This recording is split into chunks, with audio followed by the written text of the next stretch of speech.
Theistic Evolution. A Scientific, Philosophical, and Theological Critique. Edited by J. P. Moreland, Philosophy, Stephen C. Meyer, Christopher Shaw, and K. Gager, Science, and Wayne Grudem, Bible Theology. Foreword by Steve Fuller. To Peter Luce, who persuaded us of the need for this book and encouraged us throughout the process. Foreword. It is an honor and a pleasure to write the foreword to this book, which sets a new standard for Christian engagement with contemporary science. The cumulative effect of the set of papers assembled in this volume is to suggest that the God hypothesis, or what philosophers call divine action, remains very much on the table as a scientific explanation for events in the history of life. Christians who fail to deal seriously with that point, perhaps out of deference to secular scientific authority, end up selling short both science and their faith. I take this to be the most important challenge that the scientists and scholars in these pages are offering to theistic evolutionists. By conventional Christian standards, I do not think that I would count as a person of faith, though I may count as one by conventional secular standards. In any case, I write as someone who was confirmed in the Roman Catholic Church and studied on scholarship with the Jesuits before attending university. The Jesuits are notoriously rationalistic in their approach to matters of faith, which has always appealed to me. I was never compelled to declare belief in God but was strongly encouraged to question default secular solutions to problems of knowledge and action.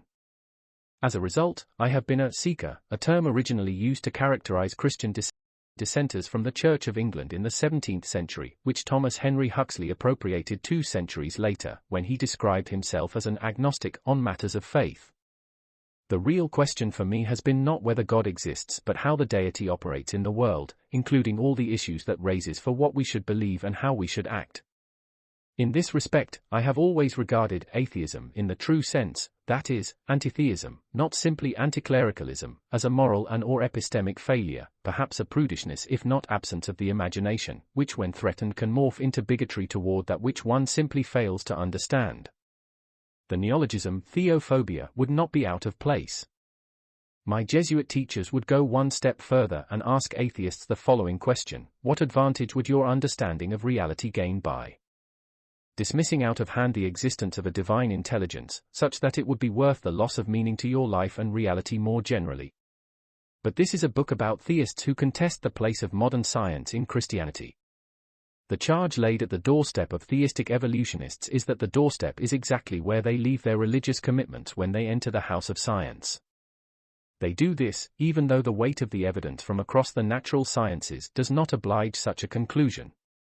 On the contrary, from cosmology to biology, it is becoming increasingly clear that science's failure to explain matters at the most fundamental level is at least in part due to an institutional prohibition on intelligent design as one of the explanatory options. In these pages, methodological naturalism is the name by which this prohibition goes, but it could be equally called methodological atheism. Like some leaders of the intelligent design movement, I was formally trained in a field called history and philosophy of science. As the name indicates, the field combines history, philosophy, and science in search of a lost sense of purpose in organized inquiry that began with the proliferation of academic disciplines in the 19th century. The field's guiding idea is that if we understand how something as distinctive as science came about and was sustained over the centuries, we might have a better sense of what it says about us and hence where it and we should be going. The field's founder was William Well, an Anglican theologian who introduced the natural sciences into the Cambridge University curriculum in the mid-19th century. He also coined the word scientist in its modern sense. History and philosophy of science truly came of age in the 1960s, a period of widespread disaffection with science's complicity in what was then called the military-industrial complex. This disaffection was expressed in light of a general understanding that the West had experienced a scientific revolution in the 17th century, which radically transformed how people thought about themselves and their relationship to the cosmos. What most struck the historians and philosophers of science who investigated this take-off point for the human condition was that it was part of a more general spiritual awakening of Christian Europe, what is normally called the Protestant Reformation. And precisely because the original turn to science involved a break from the established authority of the Roman Catholic Church, science's submission to established secular authority during the Cold War appeared to betray that founding spirit. Readers of this volume should consider the challenge to theistic evolution found in this volume in a similar light. While it is generally accepted that the Protestant Reformation overlapped with the scientific revolution, this is often treated as a mere historical accident, when in fact something closer to a causal connection obtained between the two events. The first movement in human history to trust the ordinary person's ability to judge the weight of evidence for themselves was the drive to get people to read the Bible for themselves. Until the 16th century, Christianity found itself in the peculiar position of being a faith founded on a sacred book through which God communicated with humans, yet relatively few of the faithful could read, let alone affirm its contents. The Protestant Reformation reversed that. The scientific revolution then extended that judge-for-yourself attitude to all of physical reality by explicitly treating nature as a second sacred book. Thus, it is not surprising that Francis Bacon, with whom the scientific method is normally associated, was also instrumental in the production of the King James Version of the Bible. Today science enjoys an unprecedented authority because of both the number of people who believe in it and the number of subjects to which their belief applies. In this respect, our world resembles the one faced by the Protestant reformers in that people today are often discouraged, because of the authority of science, from testing their faith in its claims by considering the evidence for themselves. Instead, they are meant to defer to the authority of academic experts, who function as a secular clergy. But unlike the 16th century, when the Protestant reformers themselves drove the mass literacy campaigns to get people to read the Bible, we live in a time of unprecedented access to knowledge about science, both formally and informally, from the classroom to the internet. Moreover, public opinion surveys consistently show that people are pro-science as a mode of inquiry but anti-science as a mode of authority. And so, while it has become part of secular folklore to say that the Catholic Church repressed the advancement of science, if repression implies the thwarting of an already evident desire and capacity to seek knowledge, then today's scientific establishment seriously outperforms the early modern Church, and perhaps with the consent of theistic evolutionists. I commend this book as providing an unprecedented opportunity for educated non-scientists to revisit the spirit of the Reformation by judging for themselves what they make of the evidence that seems to have led theistic evolutionists to privilege contemporary scientific authority above their own avowed faith. John Calvin famously likened the reading of the Bible to the wearing of spectacles to correct defective eyesight. Historically speaking, the original scientific revolution was largely the result of those who took his advice. But what was it about the Bible that led such a wide variety of inquirers, all wrestling with their Christian faith, to come up with the form of science that we continue to practice today? This is an important question to ask because there is no good historical reason to think that science as we know it would have arisen in any other culture, including China, generally acknowledged to have been the world's main economic power prior to the 19th century, had it not arisen in Christian Europe. A distillation of research in the history and philosophy of science suggests two biblical ideas as having been crucial to the rise of science, both of which can be attributed to the reading of Genesis provided by Augustine, an early church father, whose work became increasingly studied in the late Middle Ages and especially the Reformation. Augustine captured the two ideas in two Latin coinages, which prima facie cut against each other, imago Dei and peccatum originis. The former says that humans are unique as a species in our having been created in the image and likeness of God, while the latter says that all humans are born having inherited the legacy of Adam's error, original sin. Once Christians began to read the Bible for themselves, they too picked out those ideas as salient in how they defined their relationship to God, which extended to how they did science. And this sensibility carried into the modern secular age, as perhaps best illustrated in our own day by Karl Popper's slogan for the scientific attitude as the method of conjectures and refutations, the stronger the better in both cases. We should aspire to understand all of nature by proposing bold hypotheses, something of which we are capable because of the imago Dei, but to expect and admit error, something to which we are inclined because of the peccatum originis, whenever we fall short in light of the evidence. The experimental method developed by Francis Bacon was designed to encourage just that frame of mind. And William Well was only one of numerous theologians and philosophers who have suggested ways of testing and interpreting the findings of science to reflect that orientation. Unfortunately, we live in a time in which only those who have themselves conducted science in some authorized manner are allowed to say anything about what science is and where it should go. Theistic evolution should be understood as a deformation that results under these conditions. Its advice to the faithful is to keep calm, trust the scientific establishment, and adapt accordingly, even if it means ceding the Bible's cognitive ground. Yet, insofar as science has succeeded as it has because of the revival of the Imago Dei and Peccatum Originis account of humanity, one might reasonably ask whether theistic evolution amounts to an outright betrayal of both the scientific and the Christian message. Christianity's direction of travel since the Reformation has been that each person is entitled and maybe even obliged to decide on matters that impinge on the nature of their own being, and to register that publicly. This volume provides an incredibly rich resource for Christians to do exactly that with regard to scientific matters. I hope it will empower them to question and propose constructive alternatives to the blanket endorsement of evolution by theistic evolutionists. Steve Fuller, Auguste Comte Chair in Social Epistemology, Department of Sociology, University of Warwick, United Kingdom. Scientific and Philosophical Introduction. Defining Theistic Evolution, Stephen C. Meyer. In this book we will provide a comprehensive scientific, philosophical, and theological critique of the idea known as theistic evolution. But before we can do that, we will need to define what the proponents of this perspective mean by theistic evolution, or evolutionary creationism, as it is sometimes now called. Indeed, before we can critique this perspective we will need to know what exactly it asserts. Is it a logically coherent position? Is it a theologically orthodox position? Is it supported by, or consistent with, the relevant scientific evidence? The answer to each of these questions depends crucially on the definition or sense of evolution in play. Theistic evolution can mean different things to different people largely because the term evolution itself has several distinct meanings. This introductory essay will describe different concepts of theistic evolution, each of which corresponds to a different definition of the term evolution. It will also provide an initial critical evaluation of, and conceptual framework for understanding, those conceptions of theistic evolution that the authors of this volume find objectionable. The framework in this essay will help readers understand the more detailed critiques of specific versions of theistic evolution that will follow in subsequent essays, and it will help readers to understand how the different critical essays to follow mutually reinforce and complement each other.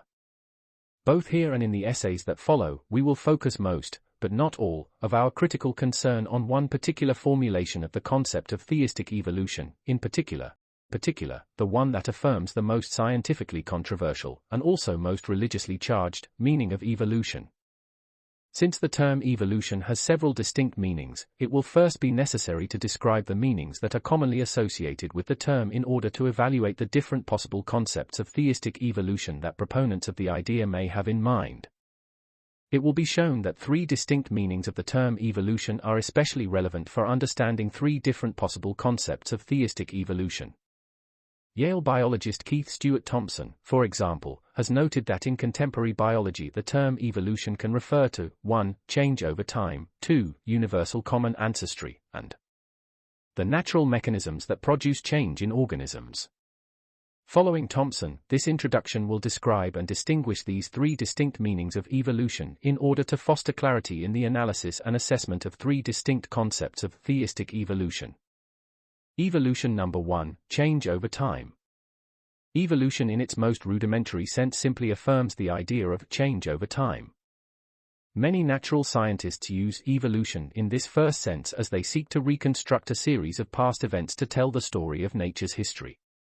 Astronomers study the life cycles of stars and the evolution, change over time, of the universe or specific galaxies. Geologists describe changes, evolution, in the Earth's surface. Biologists note ecological changes within recorded human history, which, for example, may have transformed a barren island into a mature, forested island community. These examples, however, have little or nothing to do with the modern neo-Darwinian theory of evolution. In evolutionary biology, evolution defined as change over time can also refer specifically to the idea that the life forms we see today are different from the life forms that existed in the distant past. The fossil record provides strong support for this idea.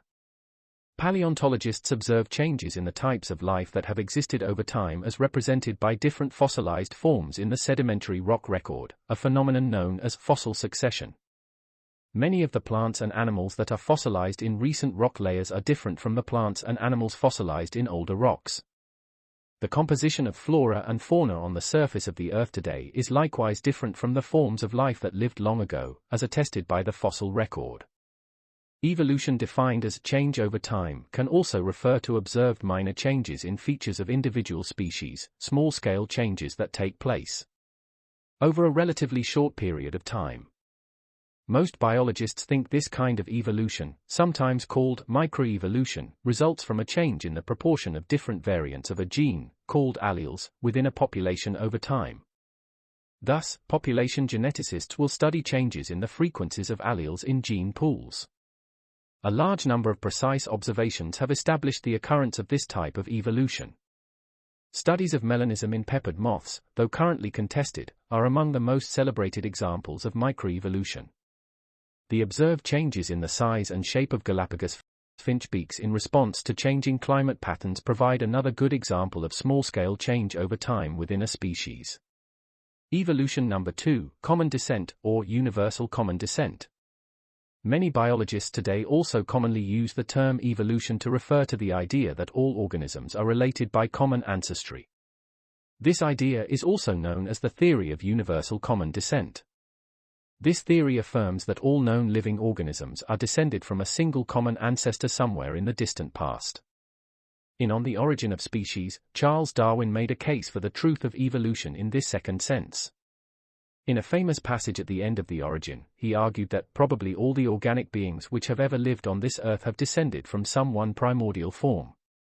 Darwin thought that this primordial form gradually developed into new forms of life, which in turn gradually developed into other forms of life, eventually producing, after many millions of generations, all the complex life we see in the present.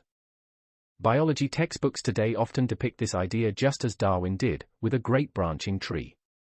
The bottom of the trunk of Darwin's tree of life represents the first primordial organism. The limbs and branches of the tree represent the many new forms of life that developed from it. The vertical axis on which the tree is plotted represents the arrow of time. The horizontal axis represents changes in biological form, or what biologists call morphological distance. Darwin's theory of biological history is often referred to as a monophyletic view of the history of life because it portrays all organisms as ultimately related as a single connected family. Darwin argued that this idea best explained a variety of lines of biological evidence, the succession of fossil forms, the geographical distribution of various species, such as the plants and animals of the Galapagos Islands, and the anatomical and embryological similarities among otherwise different types of organisms. Evolution in this second sense not only specifies that all life shares a common ancestry, it also implies that virtually no limits exist to the amount of morphological change that can occur in organisms. It assumes that relatively simple organisms can, given adequate time, change into much more complex organisms. Thus, evolution in this second sense entails not only change but also gradual, continuous, and even unbounded, biological change. Evolution number 3, the creative power of the natural selection, random variation, or mutation, mechanism. The term evolution is also commonly used to refer to the cause, or mechanism, that produces the biological change depicted by Darwin's tree of life. When evolution is used in this way, it usually refers to the mechanism of natural selection acting on random variations or mutations. Modern neo-Darwinists propose that natural selection acts on a special kind of variation called genetic mutations. Mutations are random changes in the chemical subunits that convey information in DNA. Modern neo-Darwinists would also affirm the role of other apparently undirected evolutionary mechanisms such as genetic drift, although such mechanisms are typically thought to be of minor importance in comparison with mutation selection in generating the adaptive complexity of life. This third use of evolution entails the idea that the natural selection mutation mechanism has the creative power to produce fundamental innovations in the history of life. Whereas the theory of universal common descent postulated a pattern, the branching tree, to represent the history of life, the mechanism of natural selection and random variation mutation represents a causal process that can allegedly generate the large-scale macroevolutionary change implied by the second meaning of evolution, see above.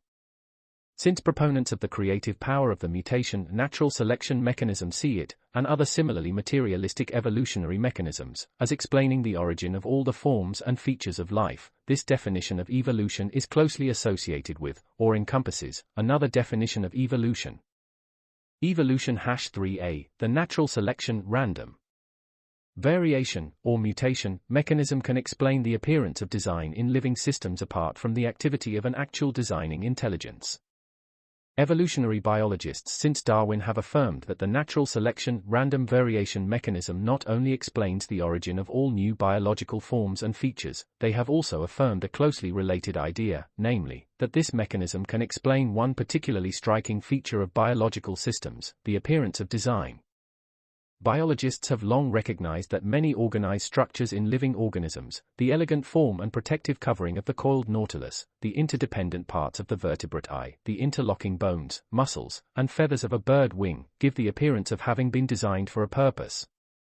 During the 19th century, before Darwin, biologists were particularly struck by the way in which living organisms seemed well adapted to their environments. They attributed this adaptation of organisms to their environments to the planning and ingenuity of a powerful designing intelligence. Yet Darwin, and modern neo-Darwinists, have argued that the appearance of design in living organisms could be more simply explained as the product of a purely undirected mechanism, in particular the variation natural selection mechanism. Darwin attempted to show that the natural selection mechanism could account for the appearance of design by drawing an analogy to the well-known process of artificial selection, or selective breeding. Anyone in the 19th century familiar with the breeding of domestic animals, dogs, horses, sheep, or pigeons, for example, knew that human breeders could alter the features of domestic stock by allowing only animals with certain traits to breed. A Scottish sheep herder might breed for a woollier sheep to enhance its chances of survival in a cold northern climate, or to harvest more wool. To do so, he would choose only the woolliest males and woolliest ewes to breed. If, generation after generation, he continued to select and breed only the woolliest sheep among the resulting offspring, he would eventually produce a woollier breed of sheep, a breed better adapted to its environment. In such cases, the key is man's power of accumulative selection, wrote Darwin. Nature gives successive variations, man adds them up in certain directions useful to him. But, as Darwin pointed out, nature also has a means of sifting defective creatures are less likely to survive and reproduce, while those offspring with beneficial variations are more likely to survive, reproduce, and pass on their advantages to future generations. In The Origin, Darwin argued that this process, natural selection acting on random variations, could alter the features of organisms just as intelligent selection by human breeders can. Nature itself could play the role of the breeder and, thus, eliminate the need for an actual designing intelligence to produce the complex adaptations that living organisms manifest. Consider once more our flock of sheep. Imagine that instead of a human selecting the woolliest males and ewes to breed, a series of very cold winters ensures that all but the woolliest sheep in a population die off. Now, again, only very woolly sheep will remain to breed. If the cold winters continue over several generations, will the result not be the same as before? Won't the population of sheep eventually become discernibly woollier? This was Darwin's great insight. Nature, in the form of environmental changes or other factors, could have the same effect on a population of organisms as the intentional decisions of an intelligent agent. Nature would favor the preservation of certain features over others, those that conferred a functional or survival advantage upon the organisms possessing them, causing the features of the population to change. The resulting change or increase in fitness, adaptation, will have been produced not by an intelligent breeder choosing a desirable trait or variation, not by artificial selection, but by a wholly natural process. As Darwin himself insisted, there seems to be no more design in the variability of organic beings and in the action of natural selection than in the course in which the wind blows. Or as the eminent evolutionary biologist Francisco Ayala has argued, Darwin accounted for design without a designer, since it was Darwin's greatest accomplishment to show that the directive organization of living beings can be explained as the result of a natural process, natural selection, without any need to resort to a creator or other external agent. Indeed, since 1859 most evolutionary biologists have understood the appearance of design in living things as an illusion, a powerfully suggestive one, but an illusion nonetheless. For this reason, as briefly noted above, Richard Dawkins insists in The Blind Watchmaker that biology is the study of complicated things that give the appearance of having been designed for a purpose. Or as Ernst Mayr explained, the real core of Darwinism is the theory of natural selection. This theory is so important for the Darwinian because it permits the explanation of adaptation, the design of the natural theologian, by natural means, instead of by divine intervention. Or as Francis Crick mused, biologists must constantly keep in mind that what they see was not designed, but rather evolved. Likewise, George Gaylord Simpson, one of the architects of Neo-Darwinism, in The Meaning of Evolution, wrote that Neo-Darwinism implies that man is the result of a purposeless and natural process that did not have him in mind. But if apparent design is an illusion, if it is just an appearance, as both Darwinists and modern Neo-Darwinists have argued, then it follows that whatever mechanism produced that appearance must be wholly unguided and undirected. For this reason, the third meaning of evolution, the definition that affirms the creative power of the natural selection random mutation mechanism and denies evidence of actual design in living systems, raises a significant issue for any proponent of theistic evolution who affirms this meaning of evolution. Assessing different concepts of theistic evolution, or evolutionary creation. The three different meanings of evolution discussed above correspond to three possible and distinct concepts of theistic evolution, one of which is trivial, one of which is contestable but not incoherent, and one of which appears deeply problematic. In the last case, special attention is due to the important issue of whether theistic evolutionists regard the evolutionary process as guided or unguided. If by evolution the theistic evolutionist means to affirm evolution in the first sense, change over time, and if, further, the theistic evolutionist affirms that God has caused that change over time, then certainly no theist would contest the theological orthodoxy or logical coherence of such a statement. If a personal God of the kind affirmed by biblical Judaism or Christianity exists, then there is nothing logically contradictory in such a statement, nor does it contradict any specific theological tenets. The Jewish and Christian scriptures clearly affirm that God has caused change over time, not only in human history but also in the process of creating the world and different forms of life. Given the extensive scientific evidence showing that the representation of life forms on Earth has changed over time, there does not seem to be any significant theological or scientific basis for questioning evolution, or theistic evolution, where evolution is defined in this minimal sense. Similarly, since God could create different organisms with a built-in capacity to change or evolve within limits without denying his design of different living systems as distinct forms of life, and since there is extensive scientific evidence for change of this kind occurring, there does not seem to be any significant scientific or theological basis for questioning evolution in this sense either. Understanding theistic evolution this way seems unobjectionable, perhaps even trivial. Another conception of theistic evolution affirms the second meaning of evolution. It affirms the view that God has caused continuous and gradual biological change such that the history of life is best represented by a great branching tree pattern, as Darwin argued. Theistic evolution thus conceived is, again, not obviously logically incoherent since God as conceived by theists, including biblical theists, is certainly capable of producing continuous and gradual change. Nevertheless, some biblical theists question universal common descent based on their interpretation of the biblical teaching in Genesis about God creating distinct kinds of plants and animals, all of which reproduce after their own kind. Those who think a natural reading of the Genesis account suggests that different kinds of plants and animals reproduce only after their own kind and do not vary beyond some fixed limit in their morphology, question the theory of universal common descent on biblical grounds. Some biblical theists likewise question that humans and lower animals share a common ancestry, believing instead that the biblical account affirms that humans arose from a special creative act, thus excluding the idea that humans originated from non-human ancestors. In addition to these theological objections, there is a growing body of scientific evidence and peer-reviewed literature challenging such a monophyletic picture of the history of life. These scientific challenges to the theory of universal common descent are reviewed in chapters 10 to 12 of this volume. Chapters 13 to 16 of this volume also discuss scientific evidence that challenges the idea that humans and chimps in particular share a common ancestor. An even more foundational issue arises when considering the cause of biological change and the question of whether theistic evolutionists conceive of evolutionary mechanisms as directed or undirected processes. Some proponents of theistic evolution openly affirm that the evolutionary process is an unguided, undirected process. Kenneth Miller, a leading theistic evolutionist and author of Finding Darwin's God, has repeatedly stated in editions of his popular textbook that evolution works without either plan or purpose. Evolution is random and undirected. Nevertheless, most theistic evolutionists, including geneticist Francis Collins, perhaps the world's best-known proponent of the position, have been reluctant to clarify what they think about this important issue. In his book The Language of God, Collins makes clear his support for universal common descent.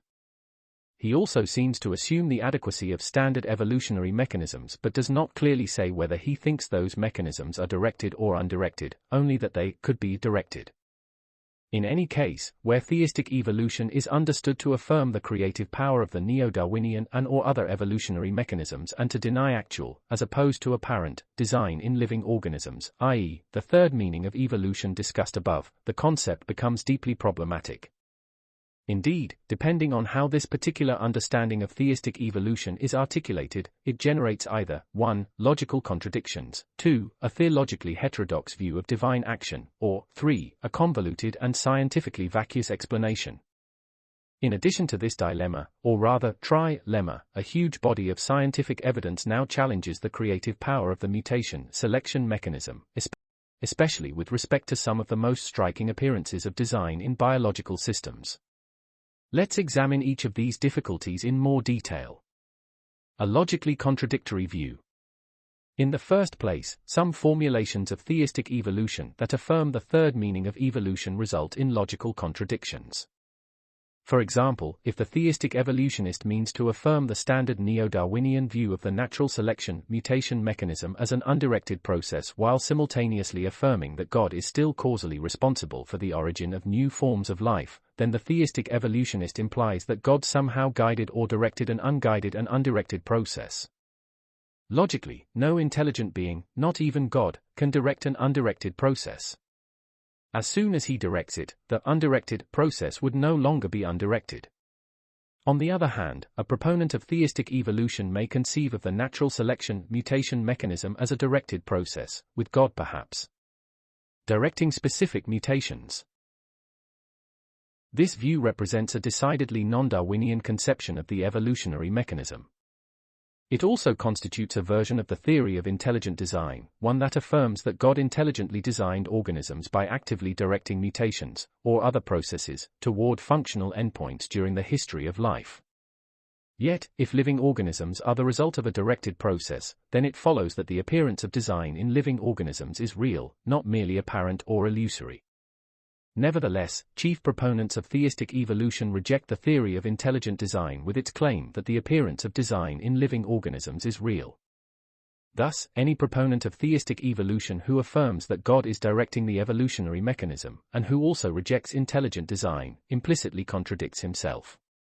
Of course, there is no contradiction in affirming both a God-guided mechanism of evolution and intelligent design, though few theistic evolutionists have publicly taken this view. See Rach, Nature, Design, and Science for a notable exception. Theologically problematic views. Other formulations of theistic evolution explicitly deny that God is directing or guiding the mutation-selection mechanism, and instead see a much more limited divine role in the process of life's creation. One formulation affirms that God designed the laws of nature at the beginning of the universe to make the origin and development of life possible, or inevitable.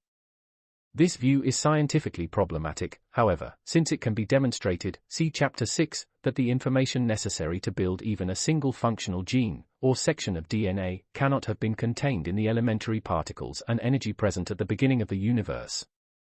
Another formulation holds that God created the laws of nature at the beginning of the universe and also affirms that he constantly upholds those laws on a moment-by-moment basis. Nevertheless, both of these understandings of theistic evolution deny that God in any way actively directed the mutation, selection, or other evolutionary mechanisms. Both formulations conceive of God's role in the creation of life, as opposed to the maintenance of physical law, as mainly passive rather than active or directive. In both views, the mechanisms of natural selection and random mutation, and/or other similarly undirected evolutionary mechanisms, are seen as the main causal actors in producing new forms of life. Thus, God does not act directly or intervene within the orderly concourse of nature. Yet, this view is arguably theologically problematic, at least for Orthodox Jews and Christians who derive their understanding of divine action from the biblical text. This is easy to see in the first of these two formulations, where God's activity is confined to an act of creation or design at the very beginning of the universe. Such a front-end loaded view of design is, of course, a logically possible view, but it is indistinguishable from deism. It, therefore, contradicts the plainly theistic view of divine action articulated in the Bible, where God acts in his creation after the beginning of the universe. Indeed, the Bible describes God as not only acting to create the universe in the beginning, it also describes him as presently upholding the universe in its orderly concourse and also describes him as acting discretely as an agent within the natural order. See, for example, Genesis 1 verse 27, God created, bara, man, Exodus 10 verse 13, NLT, and the Lord caused an east wind to blow. The version of theistic evolution that affirms that God created and upholds the laws of nature, but does not actively direct the creation of life, is also theologically problematic, at least for those who profess a biblical understanding of God's nature and powers. If God is not at least directing the evolutionary process, then the origin of biological systems must be attributed, in some part, to nature acting independently of God's direction. This entails a diminished view of God's involvement in creation and divine sovereignty at odds with most traditional readings of the Bible, whether Jewish or Christian. Indeed, if God did not at least direct the process of mutation and selection, and/or other relevant evolutionary mechanisms, but instead merely sustained the laws of nature that made them possible, then it follows that he could not know, and does not know, what those mechanisms would, or will, produce, including whether they would have produced human beings. Accordingly, many theistic evolutionists who embrace this view have insisted that the evolutionary process might just as well have produced a big-brained dinosaur, as opposed to a big-brained bipedal hominid, i.e., human beings. Since, in this view, nature has significant autonomy from God, and since God does not direct or control the evolutionary process, he cannot know what it will produce, a conclusion at odds with God's omniscience and providence. Similarly, since God does not direct the evolutionary process, what it produces cannot be said to express his specific intentions in creation, a conclusion that also stands at odds with the biblical claim that God made man expressly in his own image and foreknew him. A convoluted, and scientifically vacuous, explanation. Perhaps because evangelical Christian advocates of theistic evolution have not wanted to embrace either the logical or the theological problems associated with affirming the third meaning of evolution, they have typically declined to specify whether they think the natural selection random mutation mechanism is a directed or an undirected process. Instead, many affirm a scientifically convoluted and vacuous formulation of theistic evolution, at least insofar as it stands as an explanation for the appearance of design in living organisms. Recall that from Darwin to the present, leading evolutionary biologists have acknowledged the appearance of design in living organisms and have sought to explain its origin. Darwinists and neo-Darwinists have sought to explain this appearance of design as the result of an undirected and unguided mechanism, natural selection acting on random variations or mutations, that can mimic the powers of a designing intelligence. Theistic evolutionists who affirm the creative power of this, and, perhaps, other related, evolutionary mechanisms have been loath to argue that God actively directed the evolutionary process in any discernible way. That, of course, would constitute a form of intelligent design, and most theistic evolutionists reject this idea outright. Francis Collins, for example, has explicitly rejected the theory of intelligent design. Yet, the theory of intelligent design does not necessarily reject evolution in either of the first two senses above, but instead argues that key appearances of design in living organisms are real, not illusory. In rejecting the theory of intelligent design, Collins would, therefore, seem to be affirming the contrary, namely, that the appearance of design is not real but just an appearance. He thus seems to commit himself to the position that the process that produced the appearance of design in living organisms is undirected. That would follow because, again, if it were otherwise, if the process were directed or guided, then the appearance of design in living organisms would be real and not just apparent. Yet, in the language of God, Collins does not specify whether the evolutionary process is directed or not, only that it could be directed. As he explains, evolution could appear to us to be driven by chance, but from God's perspective the outcome would be entirely specified.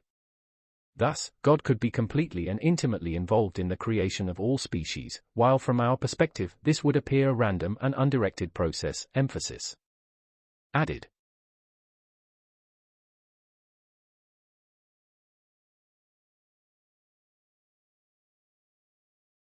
That God could have acted in such a concealed way is, of course, a logical possibility, but positing such a view, nevertheless, entails difficulties that proponents of theistic evolution rarely address.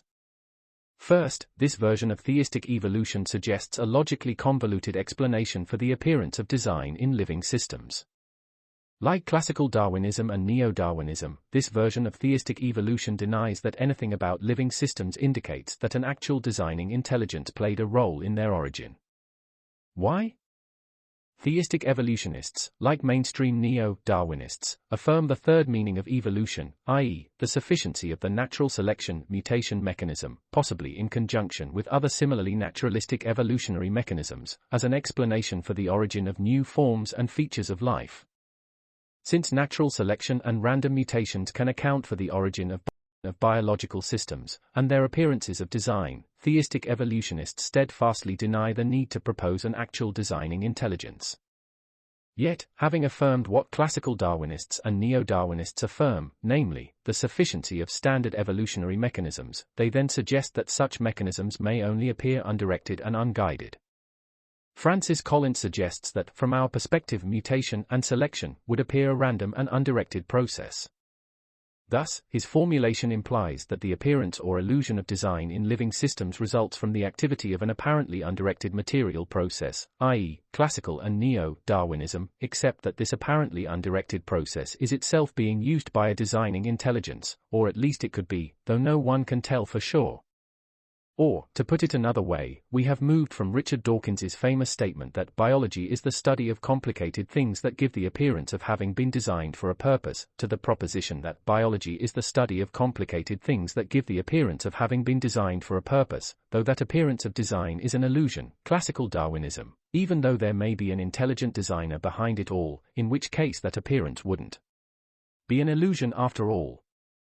This tangled, indeed, convoluted, view of the origin of living systems adds nothing to our scientific understanding of what caused living organisms to arise.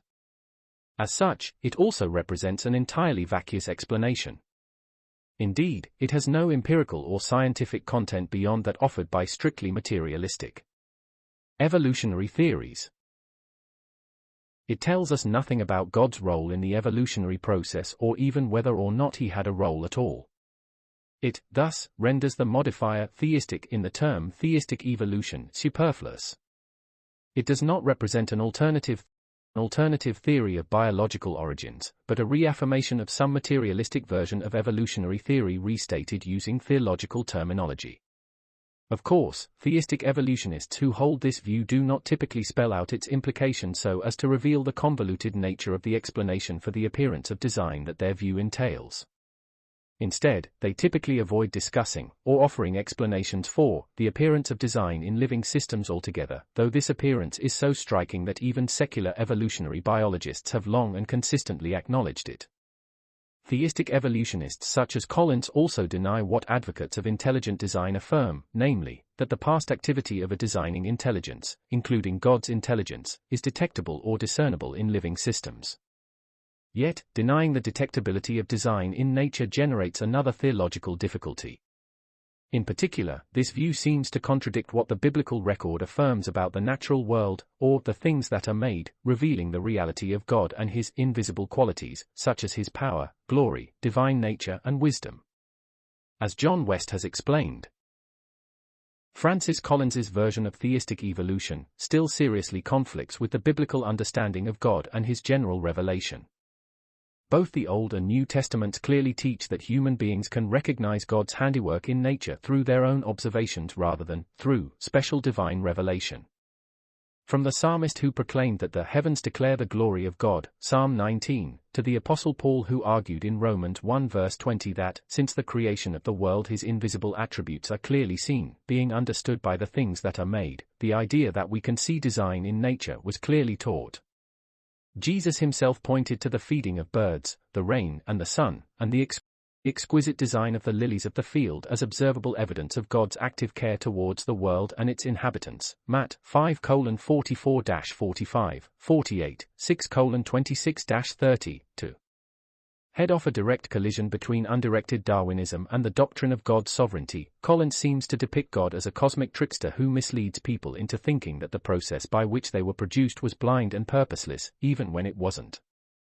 This book, a critique of two key meanings of theistic evolution. In the chapters that follow we will provide a much more extensive critique of theistic evolution in 3 distinct sections of this book. Our 3 sections will not correspond to the 3 different meanings of the term evolution, but rather to 3 distinct disciplinary sets of concerns: scientific, philosophical, and theological. In each section of the book, however, our authors will carefully define the specific formulation of theistic evolution they are critiquing. In the first section we provide a scientific critique of theistic evolution. But neither in this section, nor in any other, do we critique theistic evolution where evolution is defined as meaning merely change over time. Instead, our scientific critique will focus first on the version of theistic evolution that affirms the sufficiency, or creative power, of the mechanism of mutation and natural selection as an explanation for the origin of new forms of life, and the appearances of design that they manifest. The first group of essays, chapters 1-9, will show that the versions of theistic evolution that affirm the creative power of the natural selection random mutation mechanism, as well as other purely materialistic evolutionary mechanisms, are now contradicted by a wealth of scientific evidence from an array of biological subdisciplines, including molecular biology, protein science, paleontology, and developmental biology. We start our scientific critique of theistic evolution discussing the alleged creative power of the main mechanisms of evolutionary change because theistic evolutionists want to argue that God has worked undetectably through these various evolutionary mechanisms and processes to produce all the forms of life on our planet today. They equate and identify evolutionary processes such as natural selection and random mutation with the creative work of God. Yet, we will argue in the opening section of this book, chapters 1-9, that the main mechanisms postulated in both biological and chemical evolutionary theory lack the creative power necessary to produce genuine biological innovation and morphological novelty. In Chapter 1, Douglas Axe argues that people do not need specialized scientific training to recognize the implausibility of Darwinian, or other materialistic, explanations for the origin of living forms, though he also argues that rigorous scientific analysis reinforces our intuitive conviction that the integrated complexity of living systems could not have arisen by accidental or undirected processes. Consequently, he suggests that people of faith who yield core convictions about the intelligent design of life, out of deference to the supposed scientific authority of spokesmen for Darwinism, do so unnecessarily and with a substantial apologetic cost to their faith. In Chapter 2, Stephen Meyer, follow up on Axe's argument by showing that a rigorous scientific and mathematical analysis of the neo-Darwinian process does, indeed, reinforce the pervasive intuition to which Axe appeals. I show, based in part on some of Axe's own experimental work, that the random mutation and natural selection mechanism lacks the creative power to generate the new genetic information necessary to produce new proteins and forms of life. In Chapter 3, Matti Lehsohler extends our critique of the sufficiency of the neo-Darwinian mechanism. He shows, citing some of his own experimental work on DNA and proteins, that random mutational processes produce only extremely limited changes, even with the help of natural selection. In Chapter 4, we briefly shift our focus from biological evolution to chemical evolution, the branch of evolutionary theory that attempts to explain the origin of the first life from simpler non-living chemicals. In this chapter, organic chemist James Tour shows that undirected chemical evolutionary processes and mechanisms have not demonstrated the creative power to generate the first living cell from simpler molecules. Basing his argument on his extensive knowledge of what it takes to synthesize organic compounds, Tour shows why known chemical processes do not provide plausible mechanisms for the synthesis of the complex biomacromolecules and molecular machines necessary for life. We should make clear, in introducing his chapter, that Tour does not regard himself as a partisan to the debate over theistic evolution, one way or another. He has, nevertheless, kindly given us permission to publish an abridged version of a previously published essay in order to make more widely known the scientific problems associated with chemical evolutionary theory, in particular, its lack of any demonstrated mechanism for generating the molecular machinery necessary to the first life. In Chapter 5, Winston Ewart shows that attempts to solve the problem of the origin of biological information by simulating the evolutionary process in a computer environment have also failed. Instead, he shows that, to the extent that well-known evolutionary algorithms, computer programs, simulate the production of new genetic information, they do so as a consequence of information already provided to the program by the intelligent programmer who wrote the code, thus simulating, if anything, the need for intelligent design, not the sufficiency of an undirected evolutionary processes. In Chapter 6, I critique the idea that God carefully arranged matter at the beginning of the universe so as to ensure that life would inevitably evolve without any additional intelligent input or activity.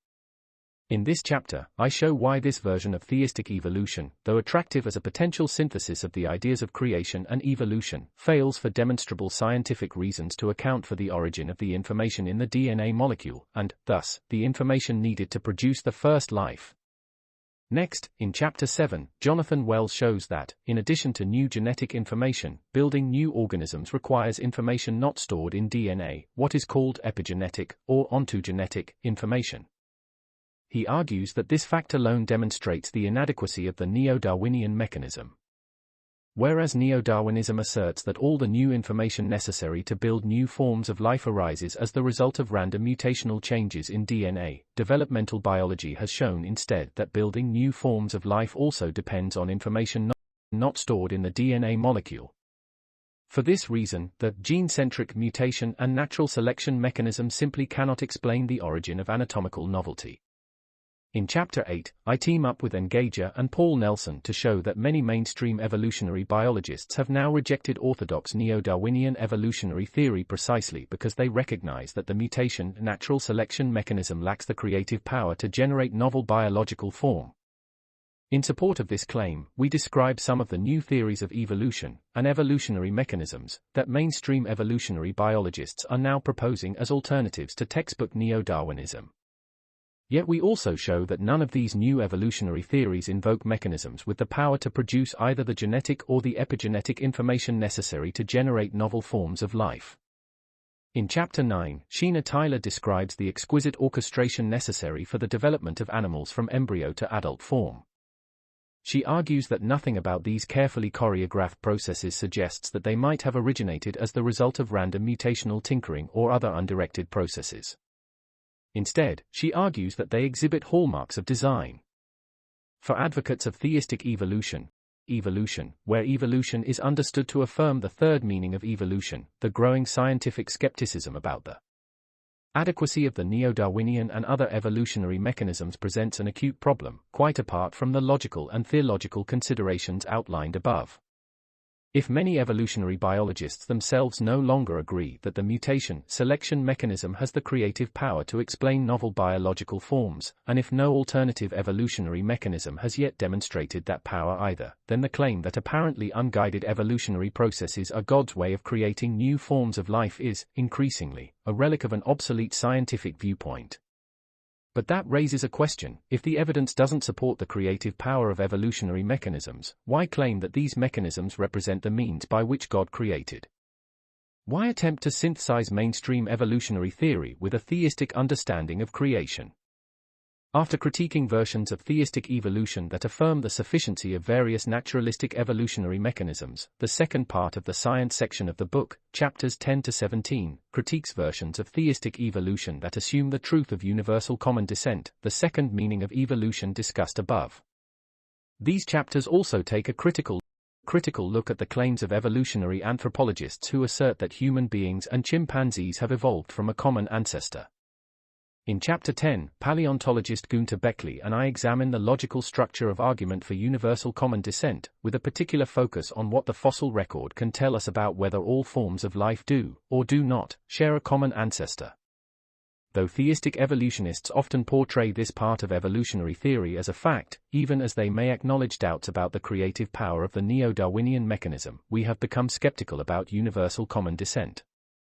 In this chapter we explain why, and use the fossil evidence to illustrate how a scientifically informed person might reasonably come to doubt the arguments for universal common ancestry. Then in Chapter 11, Casey Luskin shows that a wealth of evidence from several different subdisciplines of biology, not just paleontology, now challenges this universal common descent and the monophyletic picture of the history of life it presents. In Chapter 12, Paul Nelson argues that the theory of universal common descent rests less upon supporting evidence than upon a number of questionable scientific and philosophical assumptions.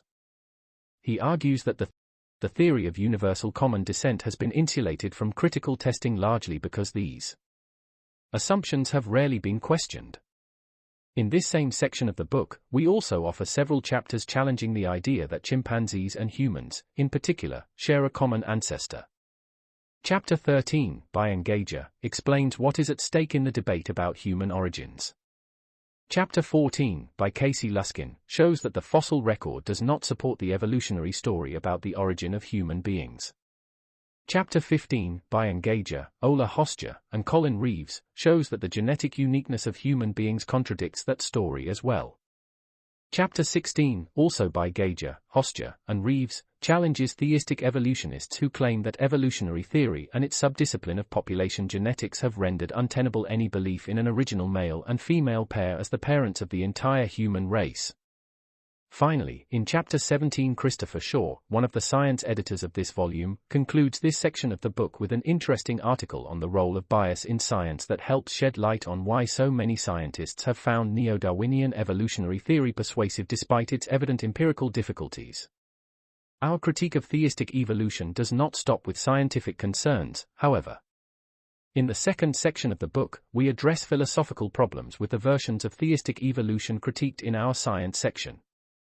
Given the known scientific inadequacy of the neo-Darwinian mutation natural selection mechanism, and the absence of any alternative evolutionary mechanism with sufficient creative power to explain the origin of major innovations in biological form and information, we argue that theistic evolution devolves into little more than an a priori commitment to methodological naturalism, the idea that scientists must limit themselves to strictly materialistic explanations and that scientists may not offer explanations making reference to intelligent design or divine action, or make any reference to theology in scientific discourse. In Chapter 18, J. P. Moreland notes that, for good or ill, philosophical assumptions necessarily influence the practice of science. He argues that science and scientists, therefore, need philosophy, but also need to be more self-critical about the philosophical assumptions that they accept, lest they adopt assumptions that impede scientists in their search for the truth about the natural world. In Chapter 19, Paul Nelson and I critique the principle of methodological naturalism and also critique how theistic evolutionists invoke this methodological convention to justify their commitment to contemporary evolutionary theory despite its evident empirical shortcomings. Methodological naturalism asserts that, to qualify as scientific, a theory must explain all phenomena by reference to purely physical or material, that is, non-intelligent or non-purposive, causes or processes. We show that, though many scientists adhere to this rule, attempts to justify methodological naturalism as a rule for how science should function have failed within the philosophy of science. In this chapter we also critique the way theistic evolutionists invoke the God of the gaps objection to reject all non-materialistic explanations for the origin of new forms or features of life, that is, we critique the use of this objection as a way of justifying methodological naturalism. Most importantly, we show how methodological naturalism impedes the truth-seeking function of scientific investigations of biological origins, and should, for that reason alone, be jettisoned. In Chapter 20, Stephen Dilley argues that a logically consistent theistic evolutionist should reject methodological naturalism. Dilley notes that methodological naturalism prohibits the use of theology-laden claims and that it denies that non-naturalistic theories, such as intelligent design or creationism, are scientific.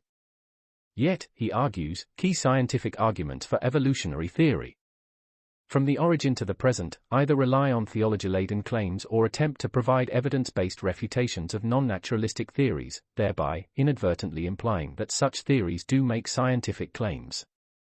In Chapter 21, J. P. Moreland argues that adopting theistic evolution undermines the rational plausibility of Christianity. By assuming that only scientific methods and evidence produce knowledge, and that theological and biblical teaching do not, theistic evolutionists propagate a form of scientism that forces theists to constantly revise biblical truth claims in light of the latest scientific findings or theories, however unsubstantiated, provisional, or speculative they may be. In so doing, theistic evolutionists undermine Christian confidence in the teachings of Scripture and contribute to disdain or contempt for Christian truth claims among non-believers. In Chapter 22, Jack Collins lays out the biblical understanding of how God works in the natural world, explaining the Bible's implicit and explicit theology of nature, its metaphysic. He also explains how the biblical writers, and biblically based theologians, conceive of such terms or concepts as nature, miracle, science, and design. He argues that a careful consideration of a biblical view of divine action and interaction with nature establishes criteria for discerning miraculous events without downplaying God's role in all natural events, and without committing the God of the gaps fallacy. He shows that, whereas the theory of intelligent design is fully compatible with this biblical view of how God interacts with nature, theistic evolution is not. In Chapter 23, Garrett DeWeese points out that moral evil, caused by free moral agents, and natural evil, caused by impersonal forces in the environment, are both used as evidence against the existence of God. He argues that adopting theistic evolution makes answering these objections to Christian belief immeasurably more difficult. It does so, he explains, in the case of natural evil because theistic evolution cannot distinguish between God's original, good, acts of creation and the ongoing or current natural processes. Instead, theistic evolutionists regard the natural processes we currently observe as the means by which God created. Thus, insofar as those processes cause harm to human beings, whether through destructive mutations or through such things as earthquakes or hurricanes, theistic evolutionists must maintain that God is responsible for such natural evil. By contrast, creationists acknowledge a distinction between God's original good acts of creation and current processes of nature that may have been affected by the acts of sinful moral agents. This distinction, DeWeese argues, allows for coherent explanations of the existence of natural evil that does not impugn God's goodness. DeWeese offers one explanation that he favors. In Chapter 24, Colin Reeves examines the so-called complementary model for the interaction of science and Scripture, commonly assumed by those who promote theistic evolution. This view of the relationship between scientific and biblical truth claims has led many theistic evolutionists to accept evolutionary claims about human origins uncritically.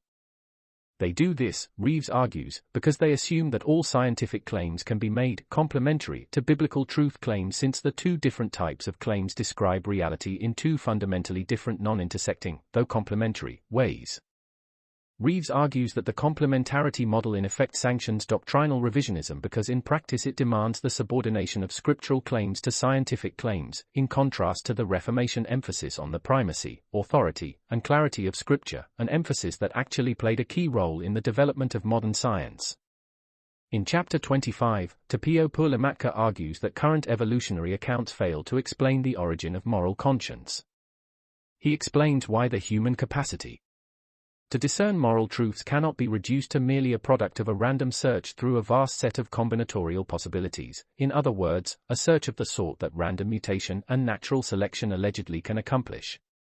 Although theistic evolutionists assume that the idea of moral conscience as an expression of God's design for humans is fully compatible with various naturalistic causal stories about the origin of the conscience, they fail to specify a natural process that could plausibly explain its origin. In Chapter 26, John West examines how C.S. Lewis, the beloved Christian author and former tutor and reader in philosophy at Oxford University, viewed the theory of evolution. Though many theistic evolutionists claim him as an authoritative proponent of their view, West shows, based on original archival research as well as a careful reading of key Lewis books and essays, that he was far more skeptical of Darwinian evolution than current apologists for theistic evolution claim. In the final section of the book, we examine specifically theological and biblical difficulties associated with those versions of theistic evolution that affirm either universal common descent, the adequacy or creative power of the mutation-selection mechanism, or both, where the two notions of evolution affirmed jointly are sometimes simply referred to as macroevolution. Wayne Grudem, the theological editor of this volume, will introduce these chapters in his Biblical and Theological Introduction, which follows. In summary, just as there are different meanings of the term evolution, there can be different concepts of theistic evolution. In the chapters that follow, we highlight the versions of theistic evolution that the authors of this book regard as problematic or untenable. We highlight several different types of difficulties, scientific, philosophical, and theological, facing the most problematic formulations of theistic evolution, and focus on the tensions that arise as theistic evolutionists attempt to reconcile an essentially materialistic theory of biological origins with a theistic understanding of creation. Biblical and Theological Introduction. The incompatibility of theistic evolution with the biblical account of creation and with important Christian doctrines. Wayne Grudem. The current debate about theistic evolution is not merely a debate about whether Adam and Eve really existed, though it is about that, nor is it merely a debate about some specific details such as whether Eve was formed from one of Adam's ribs, nor is it a debate about some minor doctrinal issues over which Christians have differed for centuries. The debate is about much more than that. From the standpoint of theology, the debate is primarily about the proper interpretation of the first 3 chapters of the Bible, and particularly whether those chapters should be understood as truthful historical narrative, reporting events that actually happened. This is a question of much significance, because those chapters provide the historical foundation for the rest of the Bible and for the entirety of the Christian faith. And that means the debate is also about the validity of several major Christian doctrines for which those 3 chapters are foundational. In Genesis 1-3, Scripture teaches essential truths about the activity of God in creation, the origin of the universe, the creation of plants and animals on the earth, the origin and unity of the human race, the creation of manhood and womanhood, the origin of marriage, the origin of human sin and human death, and man's need for redemption from sin. Without the foundation laid down in those 3 chapters, the rest of the Bible would make no sense, and many of those doctrines would be undermined or lost. It is no exaggeration to say that those 3 chapters are essential to the rest of the Bible. From the standpoint of science and philosophy, however, this is also a debate about scientific methodology and evidence. Specifically, the philosophical chapters in this book will ask whether the rules of science actually require scientists to consider only strictly materialistic explanations for the origins of life, so that even scientists who believe in God must affirm some kind of materialistic theory of evolution as the best scientific explanation of origins. These chapters will argue that such a limitation to materialistic explanations actually prevents scientists from pursuing the truth, and therefore that this limitation should be amended to allow for a more open search for the truth about the origins of life and the origin of the universe itself. Such a more open search for truth may in fact result in the recognition that a designing intelligence played a discernible role in the origin and diversity of life. The science chapters in this book will also argue that much recent scientific research, rather than supporting current evolutionary accounts, in reality exposes significant challenges to evolutionary explanations of the origin and diversity of life. These chapters, and the scientific evidence they cite, suggest that no biblical scholars should feel compelled by the scientific evidence to interpret Genesis in a way that presupposes the truth of neo-Darwinian, or other contemporary versions of macroevolutionary theory. What this book is not about. This book is not about the age of the earth. We are aware that many sincere Christians hold a young earth position. The earth is perhaps 10,000 years old, and many others hold an old earth position. The earth is 4.5 billion years old. This book does not take a position on that issue, nor do we discuss it at any point in the book. Furthermore, we did not think it wise to frame the discussion of this book in terms of whether the Bible's teachings about creation should be interpreted literally. That is because, in biblical studies, the phrase literal interpretation is often a slippery expression that can mean a variety of different things to different people. For example, some interpreters take it to refer to a mistaken kind of wooden literalism that would rule out metaphors and other kinds of figurative speech, but that kind of literalism is inappropriate to the wide diversity of literature found in the Bible. In addition, any argument about a literal interpretation of Genesis 1 would run the risk of suggesting that we think each day in Genesis 1 must be a literal 24-hour day. But we are aware of careful interpreters who argue that a literal interpretation of the Hebrew word for day still allows the days in Genesis 1 to be long periods of time, millions of years each. Yet other interpreters argue that the days could be normal, 24-hour days but with millions of years separating each creative day. Others understand the 6 creation days in Genesis to be a literary framework that portrays days of forming and days of filling. Still others view the 6 days of creation in terms of an analogy with the work week of a Hebrew laborer. This book is not concerned with deciding which of these understandings of Genesis 1 is correct, or which ones are properly literal. Instead, the question is whether Genesis 1-3 should be understood as a historical narrative in the sense of reporting events that the author wants readers to believe actually happened. In later chapters, my argument, and the additional arguments of John Currid and Guy Waters, will be that Genesis 1-3 should not be understood as primarily figurative or allegorical literature, but should rather be understood as historical narrative, though it is historical narrative with certain unique characteristics. See chapters 27, 28, and 29. Finally, this book is not about whether people who support theistic evolution are genuine Christians or are sincere in their beliefs. We do not claim in this book that anyone has carelessly or lightly questioned the truthfulness of Genesis 1-3. On the contrary, the supporters of theistic evolution with whom we interact give clear indications of being genuine, deeply committed Christians. Their writings show a sincere desire to understand the Bible in such a way that it does not contradict the findings of modern science regarding the origin of living creatures. But we are concerned that they believe that the theory of evolution is so firmly established that they must accept it as true and must use it as their guiding framework for the interpretation of Genesis 1-3. For example, Carl Giberson and Francis Collins write, "The evidence for macroevolution that has emerged in the past few years is now overwhelming. Virtually all geneticists consider that the evidence proves common ancestry with a level of certainty comparable to the evidence that the Earth goes around the Sun. Our goal in this book is to say to our friends who support theistic evolution, and to many others who have not made up their minds about this issue, that recent scientific evidence presents such significant challenges to key tenets of evolutionary theory that no biblical interpreter should think that an evolutionary interpretation of Genesis is scientifically necessary. That theistic evolution depends on a strictly materialistic definition of science that is philosophically problematic, and that the Bible repeatedly presents as actual historical events many specific aspects of the origin of human beings and other living creatures that cannot be reconciled with theistic evolution, and that a denial of those historical specifics seriously undermines several crucial Christian doctrines. B. Theistic evolution claims that Genesis 1-3 is not a historical narrative that reports events that actually happened. Genesis 1-3 as figurative or allegorical literature, not factual history. At the heart of theistic evolution is the claim that the first 3 chapters of the Bible should not be understood as a historical narrative in the sense of claiming that the events it records actually happened. That is, these chapters should rather be understood as primarily or entirely figurative, allegorical, or metaphorical literature. As mentioned in Note 6, above, the BioLogos Foundation hosts the primary website for thoughtful material relating to theistic evolution. Some of its writers are quite forthright in their claims, such as Dennis Lamoureux, who says bluntly, Adam never existed, and Holy Scripture makes statements about how God created living organisms that in fact never happened, and real history in the Bible begins roughly around Genesis 12 with Abraham. Elsewhere on the BioLogos website, Peter Enns argues that maybe Israel's history happened first, and the Adam story was written to reflect that history.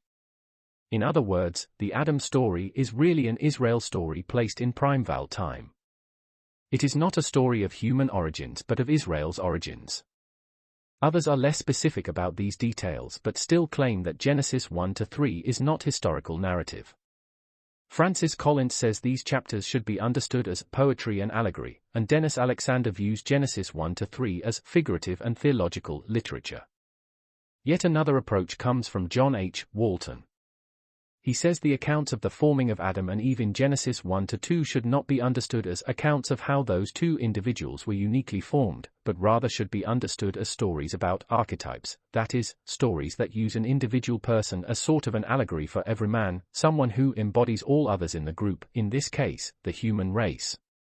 Therefore Walton says that the Bible makes no claims regarding biological human origins, for Genesis 2 talks about the nature of all people, not the unique material origins of Adam and Eve. In fact, he says that the Bible does not really offer any information about material human origins. In all of these approaches, the result is the same. Genesis 1-3, or at least Genesis 1-2, should not be understood as claiming to be a report of actual historical events. In order to understand the reasons for this conviction, we first need to understand theistic evolution in more detail. 2. A definition of theistic evolution. As Stephen Meyer explained above in his Scientific and Philosophical Introduction, our focus in this book is on the version of theistic evolution that affirms the sufficiency, or creative power, of the unguided, undirected mechanism of mutation and natural selection as an explanation for the origin of new forms of life, and the appearances of design that they manifest. In brief summary form, then, the form of theistic evolution that we are respectfully taking issue with is this belief. God created matter and after that did not guide or intervene or act directly to cause any empirically detectable change in the natural behavior of matter until all living things had evolved by purely natural processes. This definition is consistent with the explanation of prominent theistic evolution advocates Carl Giberson and Francis Collins. The model for divinely guided evolution that we are proposing here thus requires no intrusions from outside for its account of God's creative process, except for the origins of the natural laws guiding the process. More detail is provided in an earlier book by Francis Collins, eminent geneticist and founder of the BioLogos Foundation. He explains theistic evolution in this way. The universe came into being out of nothingness, approximately 14 billion years ago. Despite massive improbabilities, the properties of the universe appear to have been precisely tuned for life. While the precise mechanism of the origin of life on Earth remains unknown, once life arose, the process of evolution and natural selection permitted the development of biological diversity and complexity over very long periods of time. Once evolution got underway, no special supernatural intervention was required. Humans are part of this process, sharing a common ancestor with the great apes. But humans are also unique in ways that defy evolutionary explanation and point to our spiritual nature. This includes the existence of the moral law, the knowledge of right and wrong, and the search for God that characterizes all human cultures throughout history. 3. God was the creator of matter, not of living creatures. What then do theistic evolutionists mean when they say that God is the creator of all life, as in this statement? At BioLogos, we present the evolutionary creationism, EC, viewpoint on origins. Like all Christians, we fully affirm that God is the creator of all life, including human beings in his image. We fully affirm that the Bible is the inspired and authoritative Word of God.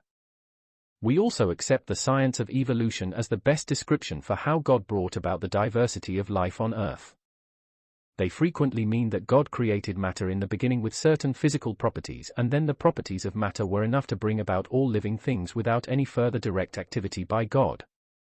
This eliminates the problem of any conflict with science, because modern evolutionary theory also holds that matter by itself evolved over a long period of time into all living things.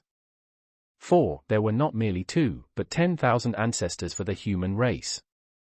Regarding the origin of the human race, Christians who support theistic evolution differ over whether Adam and Eve actually existed as historical persons. Some, such as Dennis Lamoureux, cited above, do not believe that Adam and Eve ever existed, while others believe in a historical Adam and Eve. But even this historical Adam and Eve is still not the Adam and Eve of the Bible, because they do not believe that they were the first human beings or that the whole human race descended from them. This is because they claim that current genetic studies indicate that the human race today is so diverse that we could not have descended from just 2 individuals such as an original Adam and Eve.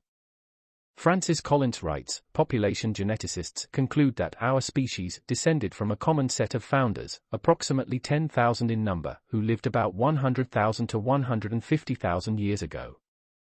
Similarly, Dennis Alexander says, the founder population that was the ancestor of all modern humans was only 9,000 to 12,500 reproductively active individuals. Therefore, those Christians who support theistic evolution and also want to retain belief in a historical Adam and Eve propose that God chose one man and one woman from among the thousands of human beings who were living on the earth and designated the man as Adam and the woman as Eve. He then began to relate to them personally, and made them to be representatives of the entire human race. But on this view, where did this early population of 10,000 human beings come from? We should not think that they came from just one first human being in the process of evolution, because there never was just one first human being from which everyone else descended. Rather, the evolutionary mutations in earlier life forms that led to the human race occurred bit by bit among thousands of different nearly human creatures. Some developed greater balance and the ability to walk upright. Others developed physical changes in their vocal organs that would enable complex human speech. Still others developed larger brains and the capacity for abstract human reasoning. And there were many other such changes. Over time, the creatures with some of these beneficial mutations had an adaptive advantage, and more of their offspring survived. Eventually they began to mate with other creatures who had other human-like mutations, and eventually many thousands of human beings emerged from this evolutionary process, all of them descended from earlier, more primitive organisms. 5. Then who were Adam and Eve? What happens, then, to the biblical narratives about Adam and Eve? Dennis Alexander describes several possible models, which he labels A, B, C, D, E, see Note 24, by which to understand both the biblical story of Adam and Eve and modern evolutionary theory. He favors Model C, which he explains as follows.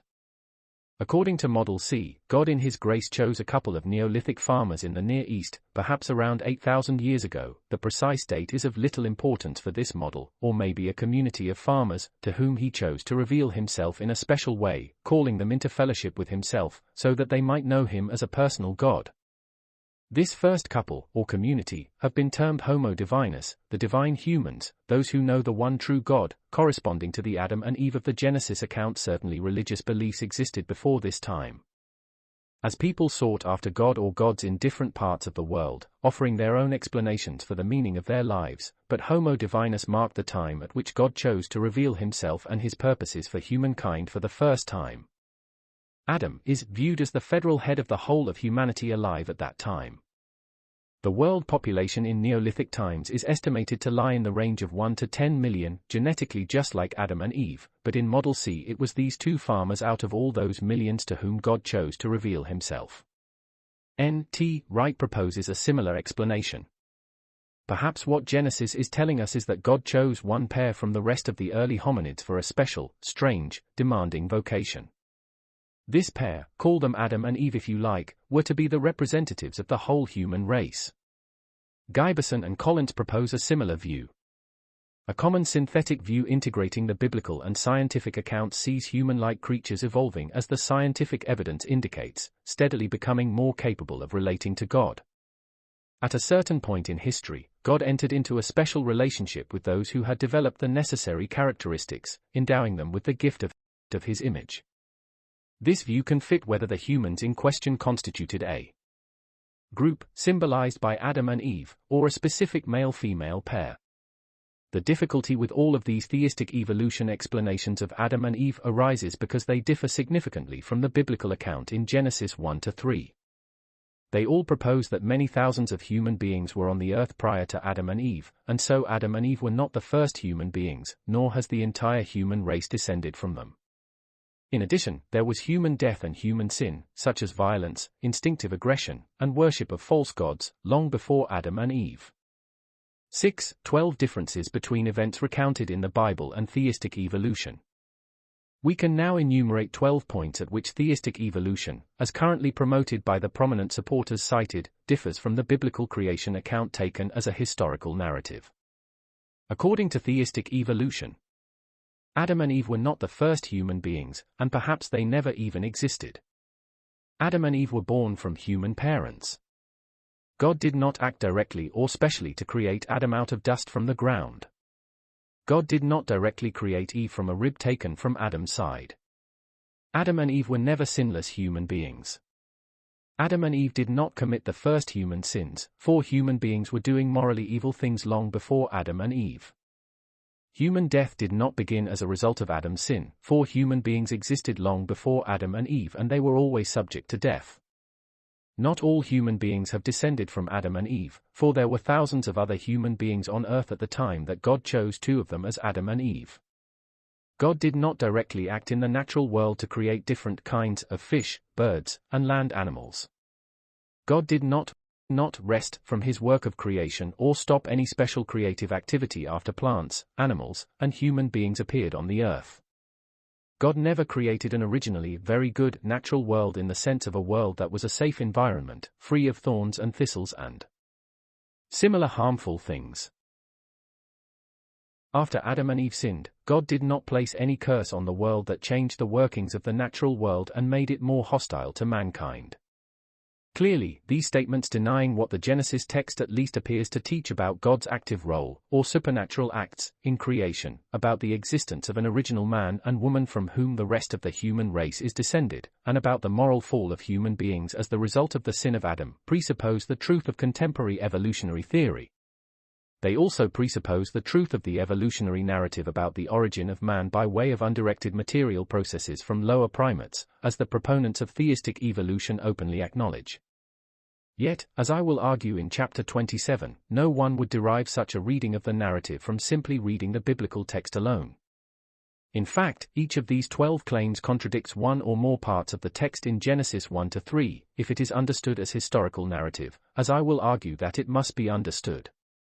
However, even if some readers disagree with some of my exegesis, and interpret some parts or elements of the narrative in Genesis 1-3 as figurative or allegorical, that would not eliminate the tension between the Genesis text and the claims of theistic evolution.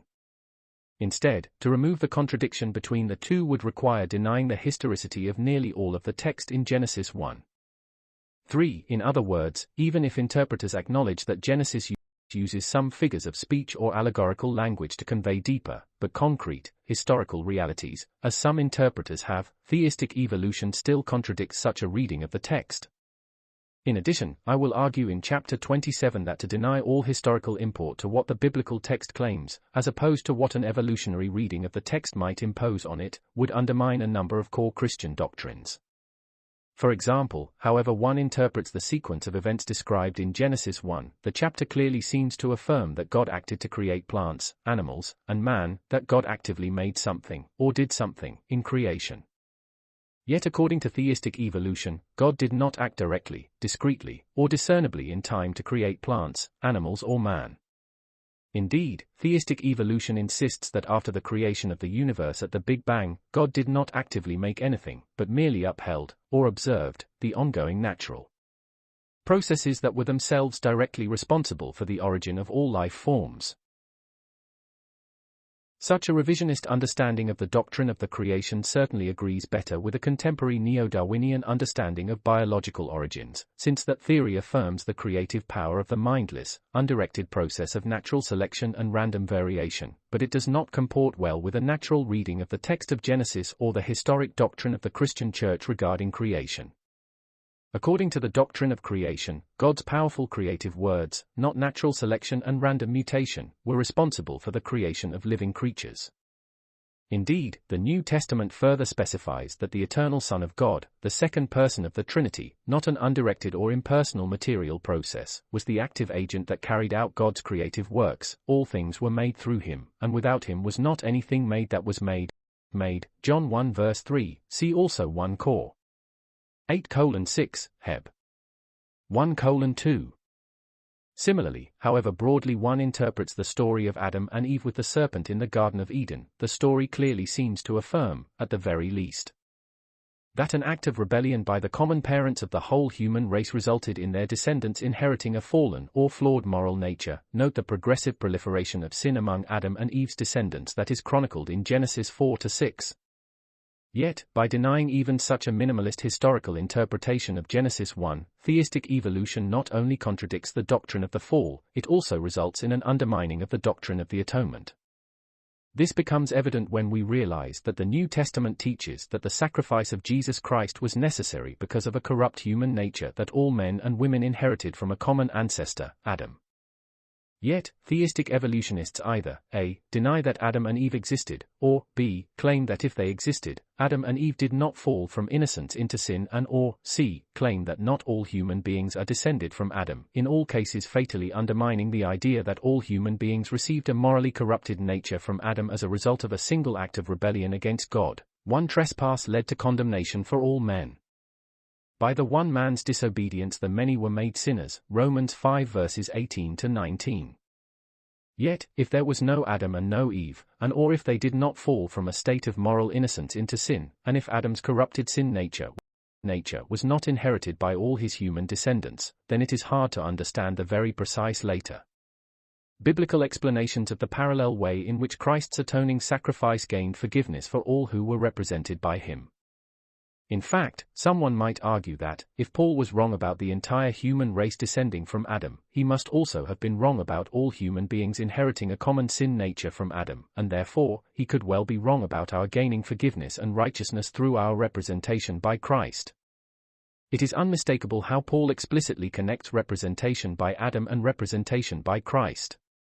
For if, because of one man's trespass, death reigned through that one man, much more will those who receive the abundance of grace and the free gift of righteousness reign in life through the one man Jesus Christ. Therefore, as one trespass led to condemnation for all men, so one act of righteousness leads to justification and life for all men. For as by the one man's disobedience the many were made sinners, so by the one man's obedience the many will be made righteous. Romans 5 verses 17 to 19. In my later chapter, I will argue that not only the doctrines of creation and the atonement are undermined by theistic evolution, but several other doctrines as well. Here, then, is a brief summary of my argument in that later chapter. A non-historical reading of Genesis 1-3 does not arise from factors in the text itself but rather depends upon a prior commitment to an evolutionary framework of interpretation, a framework that the science and philosophy chapters in this volume show to be unjustified. Several literary factors within Genesis itself give strong evidence that Genesis 1-3 is intended to be understood as historical narrative, claiming to report events that actually happened. Both Jesus and the New Testament authors, in 10 separate New Testament books, affirm the historicity of several events in Genesis 1-3 that are inconsistent with the theory of theistic evolution. If the historicity of several of these events in Genesis 1-3 is denied, a number of crucial Christian doctrines that depend on these events will be undermined or lost. In addition to my chapter, the biblical and theological section of this book contains 4 other chapters. In chapter 28, John Currid analyzes in further detail specific Old Testament passages that are incompatible with theistic evolution. In chapter 29, Guy Waters similarly analyzes specific New Testament passages that are incompatible with theistic evolution. In chapter 30, Greg Allison argues that, throughout the history of the Church, those who were recognized as leaders and teachers in the Church were required to affirm the belief that God is the maker of heaven and earth, and of all things visible and invisible, Nicene Creed, an affirmation incompatible with theistic evolution. In chapter 31, Fred Zaspel concludes that the eminent 19th-century Princeton theologian B. Warfield, though often cited as a supporter of theistic evolution, would not have agreed with theistic evolution as it is understood today. But before you reach those chapters, please consider the arguments and evidence in the science and philosophy chapters, for they will show that no one today should feel compelled by modern science to adopt an evolutionary framework for interpreting Genesis 1-3, yet that is precisely what contemporary theistic evolutionists do. Section 1. The Scientific Critique of Theistic Evolution. Section 1, Part 1. The Failure of Neo-Darwinism. 1. 3 good reasons for people of faith to reject Darwin's explanation of life. Douglas D. Axe. Summary. People of faith should reject the call to affirm the Darwinian explanation of life and should instead affirm the traditional understanding of divine creative action, which defies reduction to natural causes. There are 3 good reasons for this. 1. Acceptance of Darwinism carries a substantial apologetic cost. Specifically, if Darwin was right that life can be explained by accidental physical causes, then we must forfeit the claim that all humans are confronted by God's existence when we behold the wonders of the living world. 2. All accidental explanations of life, whether Darwinian or not, are demonstrably implausible. 3. The common justifications for accommodating Darwin's theory within the framework of traditional faith are confused. First things first. You've heard the claim that natural selection acting upon random genetic mutations created all life from a primitive life form. In the century and a half since Darwin gave that idea its beginning, few claims have generated more controversy. How should people of faith respond to this controversy? 2 questions immediately present themselves. Is Darwin's claim correct? What would the implications for our faith be if it were correct? Now, because many people think the answer to question 1 requires technical expertise, there's a tendency to answer it by proxy, choosing to side with experts in either the yes camp or the no camp and then entrusting the defense of that answer to those experts. As understandable as this is in some respects, I advise against it, for several reasons. In the first place, there is widespread confusion even as to who the relevant experts are. Non-scientists tend to be so acutely aware of their lack of expertise that they defer to anyone with a science degree, most of whom have no more familiarity with the technical critique of Darwinism than anyone else. Indeed, because even highly accomplished biology professors are accomplished only within their narrow fields of specialization, it takes a certain amount of scientific familiarity just to discern who can really speak to the subject of biological origins from scientific experience. Keith Fox and I have engaged in friendly debate on that subject, so I hope he won't mind me using him as an example. As a biochemistry professor at the University of Southampton in the UK, Fox is an established expert on how various molecules bind to DNA. Having done no research on that subject, I'm obviously in no position to critique his work. Likewise, having done no work on protein evolution, he is really in no position to critique my work. And in a professional context he wouldn't pretend otherwise. However, the origins topic has attracted such a wide following that most debate on the subject occurs at the popular level, and as the Associate Director of the Faraday Institute for Science and Religion, Fox understandably wants to speak to that debate. He should speak to it, but the listening public would benefit from knowing that he does so as a non-expert. For instance, based on my research, I claim that enzymes, the protein molecules that do life's chemistry, cannot be invented by any accidental evolutionary process. Life as we see it depends on highly proficient enzymes, all built within cells by linking many amino acids, typically hundreds, together in precise sequence. These special sequences enable the long chains of linked amino acids to fold up into complex, function-specific structures. In criticizing my claim that evolution cannot explain the origin of enzymes, Fox has repeated the standard idea that evolution builds gradually from small beginnings. According to him, weak enzyme function can be produced by linking a mere 2 amino acids together, and this can serve as an evolutionary starting point. From there, natural selection can build the exquisite enzymes we see in life, he thinks. In his words, one doesn't have to start with an unlikely polypeptide, i.e., amino acid chain, with billion-fold activity, but from, say, a specific dipeptide, of which there are only 400 using the natural amino acids, with a few-fold improvement. There's a serious problem here, though most people need help to see it. Scientists who know about enzymes and the various attempts to use selection to enhance them would never join Fox in this claim, for one good reason: they know they can't back it up. Fox was hazarding a wild guess that, for reasons I explained elsewhere, happened to be wildly wrong. Of course, had he openly called it a wild guess, there would be no cause for concern. Wrong guesses are harmless, provided we know they are only guesses. But when people of Fox's scientific stature pull scientific claims out of thin air without saying so, people naturally take these claims more seriously than they should. That is a cause for concern. The second problem with seeing question 1 as an experts-only question is that when you stop to realize how much is at stake here, the thought of handing authority over such crucial matters to scientific experts ought to be unsettling. It's also completely unnecessary. I've argued at length that the failure of Darwin's explanation of life is a common-sense fact, a plain truth testified to by our strong intuition that life is designed, and by a lifetime of experience that confirms this intuition.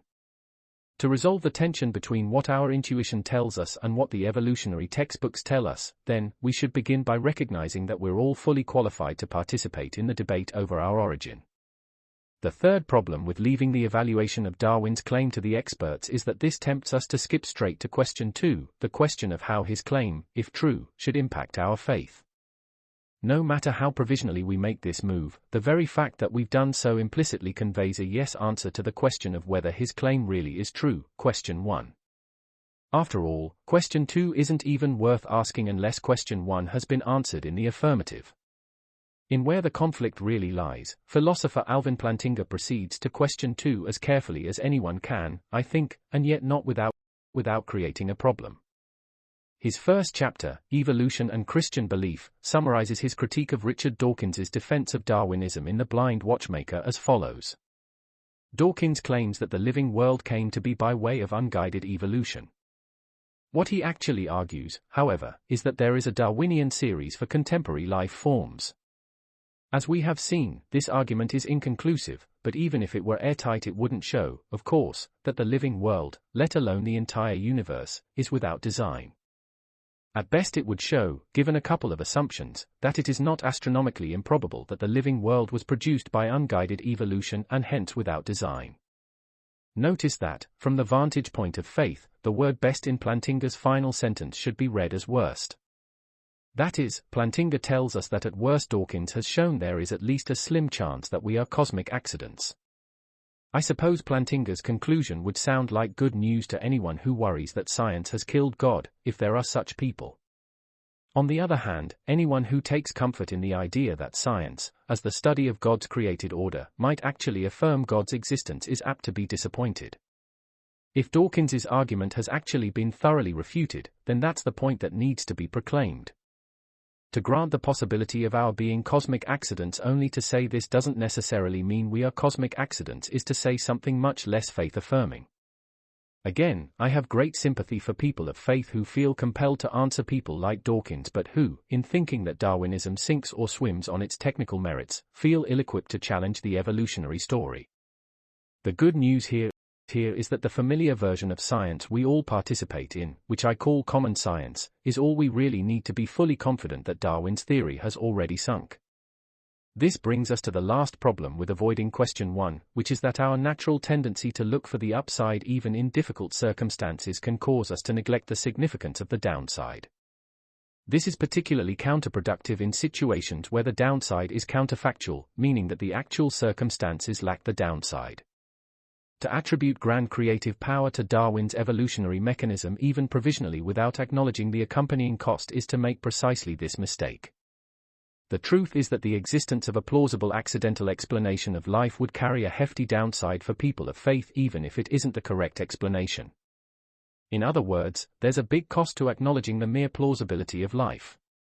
Being accidental, even if this acknowledgement comes with a firm declaration that life didn't actually come about that way.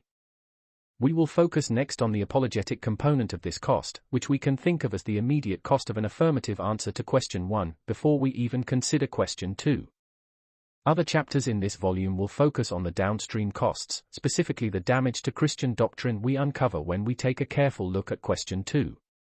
Although I won't be addressing those downstream costs myself, I should say that I fully recognize the most significant of them to be much more profoundly important than the apologetic cost. Nevertheless, we will see that the apologetic cost is itself highly significant. 2. The cost of concession. The conviction that accidental explanations of life are so obviously counterfeit that they don't merit serious consideration seems to be a background assumption of Scripture. The Book of Job, for example, tells us how Job was reminded of his smallness when asked by his Creator, "Is it by your understanding that the hawk soars and spreads his wings toward the south? Is it at your command that the eagle mounts up and makes his nest on high?" Job 39 verses 26 to 27. Those questions have the same humbling effect on us, thousands of years later. Anyone who thinks otherwise, anyone who thinks they have a solid grasp of life, should try designing and making something remotely comparable to a hawk or an eagle. Flying toys with flapping wings don't even come close.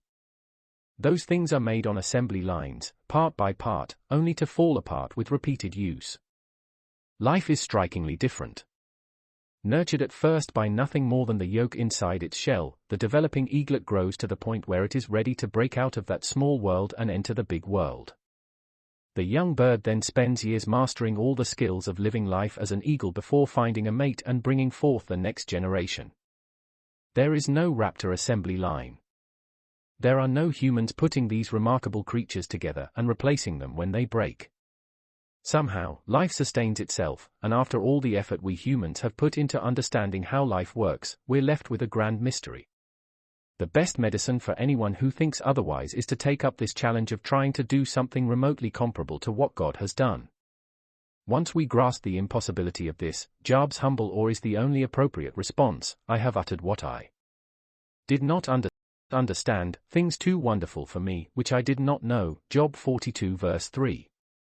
If you agree that this is the right response, then surely you must agree that the idea of hawks and eagles having appeared by accident is all wrong.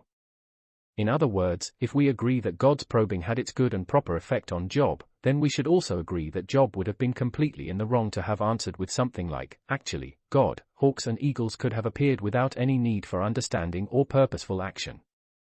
Despite the obvious wrongness of that response, we have in recent years seen an increasing number of intelligent and earnest people of faith who have declared something very much like it.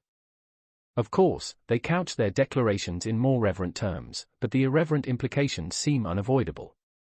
At least, I see no way around the fact that the arresting awe we're meant to have for the maker of the majestic eagle is lost the moment we accept that accidental physical processes could have done the making instead.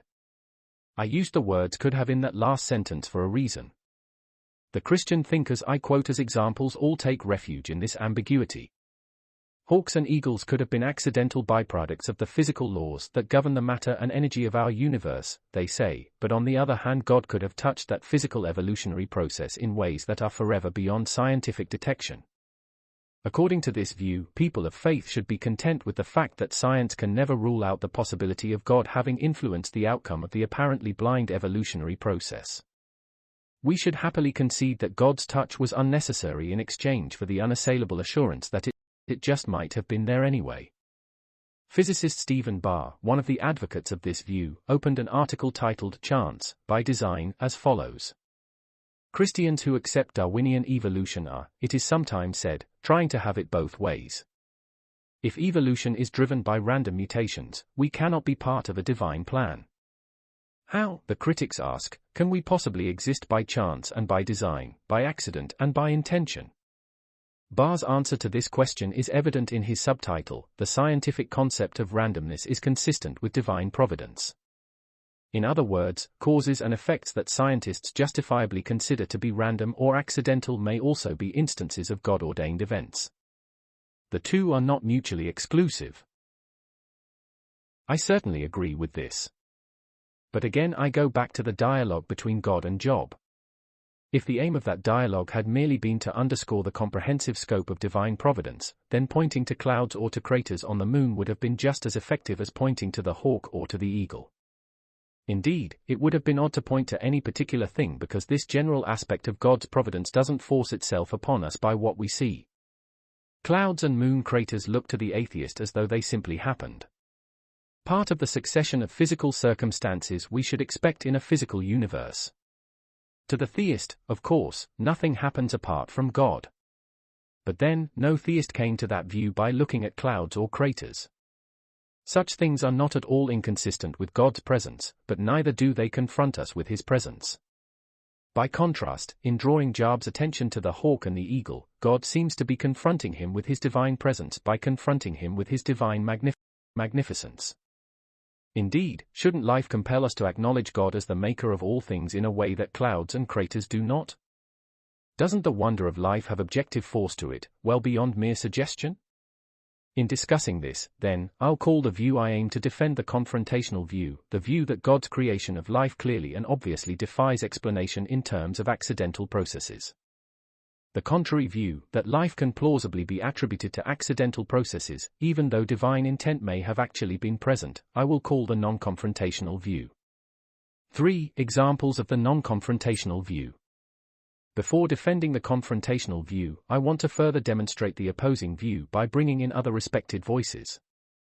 Perhaps the most well-known of these is the voice of Francis Collins, director of the National Institutes of Health and founder of the BioLogos Foundation. Collins writes, if evolution is random, how could God really be in charge, and how could he be certain of an outcome that included intelligent beings at all? The solution is really readily at hand, once one ceases to apply human limitations to God. If God is outside of nature, then he is outside of space and time. In that context, God could in the moment of creation of the universe also know every detail of the future. That could include the formation of the stars, planets, and galaxies, all of the chemistry, physics, geology, and biology that led to the formation of life on Earth, and the evolution of humans. In that context, evolution could appear to us to be driven by chance, but from God's perspective the outcome would be entirely specified. Thus, God could be completely and intimately involved in the creation of all species, while from our perspective, limited as it is by the tyranny of linear time, this would appear a random and undirected process. Robert Bishop, professor of physics and philosophy at Wheaton College, finds room for the non-confrontational view in a similar way. The biological notion of random or unguided mutations doesn't even rule out God as the possible cause of the variations. All biologists mean by such terms is that the underlying causes are left open by evolutionary theory because mechanisms like natural selection can work with any variations handed to them, whether those variations are due to genetic copying, cosmic rays or God. The idea here is that the only thing natural selection needed in order to invent every living thing we see around us was genetic variation, and since this could have come either from accidental causes like cosmic rays or from God, life itself is silent on the matter. Like Francis Collins, William Lane Craig uses a cosmological perspective to support the non-confrontational view. How could anyone say on the basis of scientific evidence that the whole evolutionary scheme was not set up by a provident God to arrive at Homo sapiens on planet Earth? How could a scientist know that God did not supernaturally intervene to cause the crucial mutations that led to important evolutionary transitions, for example, the reptile-to-bird transition? Indeed, given divine middle knowledge, not even such supernatural interventions are necessary, for God could have known that, were certain initial conditions in place, then, given the laws of nature, certain life forms would evolve through random mutation and natural selection, and so he put such laws and initial conditions in place. Obviously, science is in no position whatsoever to say justifiably that the evolutionary process was not under the providence of a God endowed with middle knowledge who determined to create biological complexity by such means. This emphasis on science having no valid way to prove that God had no role in creation is a hallmark of the non-confrontational view. Again, the idea seems to be that this assurance should be adequate compensation for those who are being asked to surrender the time-honored idea that life stubbornly refuses to be explained by ordinary physical causes. Surely, however, we ought to give this tried-and-true idea due consideration before we even think of abandoning it. 4. What accidental causes cannot do. To help us do that, let's take a moment to examine 3 sequences of letters. Sequence 1. NDTHYZ, VQHBSHSTBUMFLRTBSZ NFJVPLM VDNOSNQABUCMCGNBWBVUFVRENDJA Sequence 2. ZZULDYKJRMGYNGHQFFSSECZJWAZNEGWQ, XMLVFFDQEGAFRYKZQQWXLFHACPIDVVCCWFLPYYUAOPU. Sequence 3. I have uttered what I did not understand, things too wonderful for me, which I did not know. Though this won't be obvious to you, 2 of these sequences were purposefully constructed. The one exception was constructed from atmospheric noise, of all things. More specifically, background noise at a radio frequency not used for broadcasting has been used for many years to produce true random numbers by random.org. I used this online service to choose a sequence of upper and lowercase letters, along with spaces, commas, and periods. So, the atmosphere was the author of one of the above sequences. The obvious fact, however, is that one of the 3 sequences is a meaningful sentence, whereas the other 2 are not. Sequence 3 is well worth pondering, particularly in the context of the writing from which it came, while the other 2 sequences are unintelligible junk. I assure you that I did labor over one of those first 2 sequences, purposefully arranging the characters to construct a sequence that looks very much like the unintelligible junk that comes from atmospheric noise. Speaking of the sequence I constructed in this way, then, I can say something very similar. To what Francis Collins said about life, the making of that sequence appears to have been driven by chance, but from my perspective the outcome was entirely specified. But neither Collins nor any of the others I've quoted mean to imply that life looks like unintelligible junk. Everyone knows better than that. Berkeley psychologist Alison Gopnik, writing in the Wall Street Journal, affirmed that by elementary school age, children start to invoke an ultimate godlike designer to explain the complexity of the world around them, even children brought up as atheists. With work, atheists learn to suppress this intuition, but the people I've quoted, all of them believers, certainly haven't done that. They have, however, caused confusion by blending a harmful falsehood with an uncontentious fact. I'm not suggesting this blending has been deliberate, only that it has happened and continues to happen. To be clear, here are the two claims that should not be confused. Claim 1, intelligent beings can imitate the effects of accidental causes. Claim 2, accidental causes can imitate the work of intelligent beings. As thoroughly uninteresting as Claim 1 is, it at least has the advantage of being true. Claim 2, on the other hand, has very much the opposite character, beguilingly intriguing, but false. When these contrasting claims are combined indiscriminately, the result is a confusing and potentially harmful distortion of the truth. To clear up the confusion, the possibility of intelligent beings imitating accidental causes needs to be set aside as a mere distraction. The interesting fact is that intelligence opens the door to a rich world of activities that simply don't exist apart from intelligence. I refer to a broad category of these activities as invention, by which I mean any undertaking where many small things have to be arranged in a precisely coordinated way in order to achieve a big result. Certainly our modern technological marvels all come about by invention, but so do the more ordinary projects we all tackle on a daily basis, everything from the composing of an email to the organizing of a workspace or the design of a custom fitness plan. All of these require know-how. None of them happen by accident. So, having expanded the category of invention to include everyday projects like these, we immediately recognize that we are all inventors.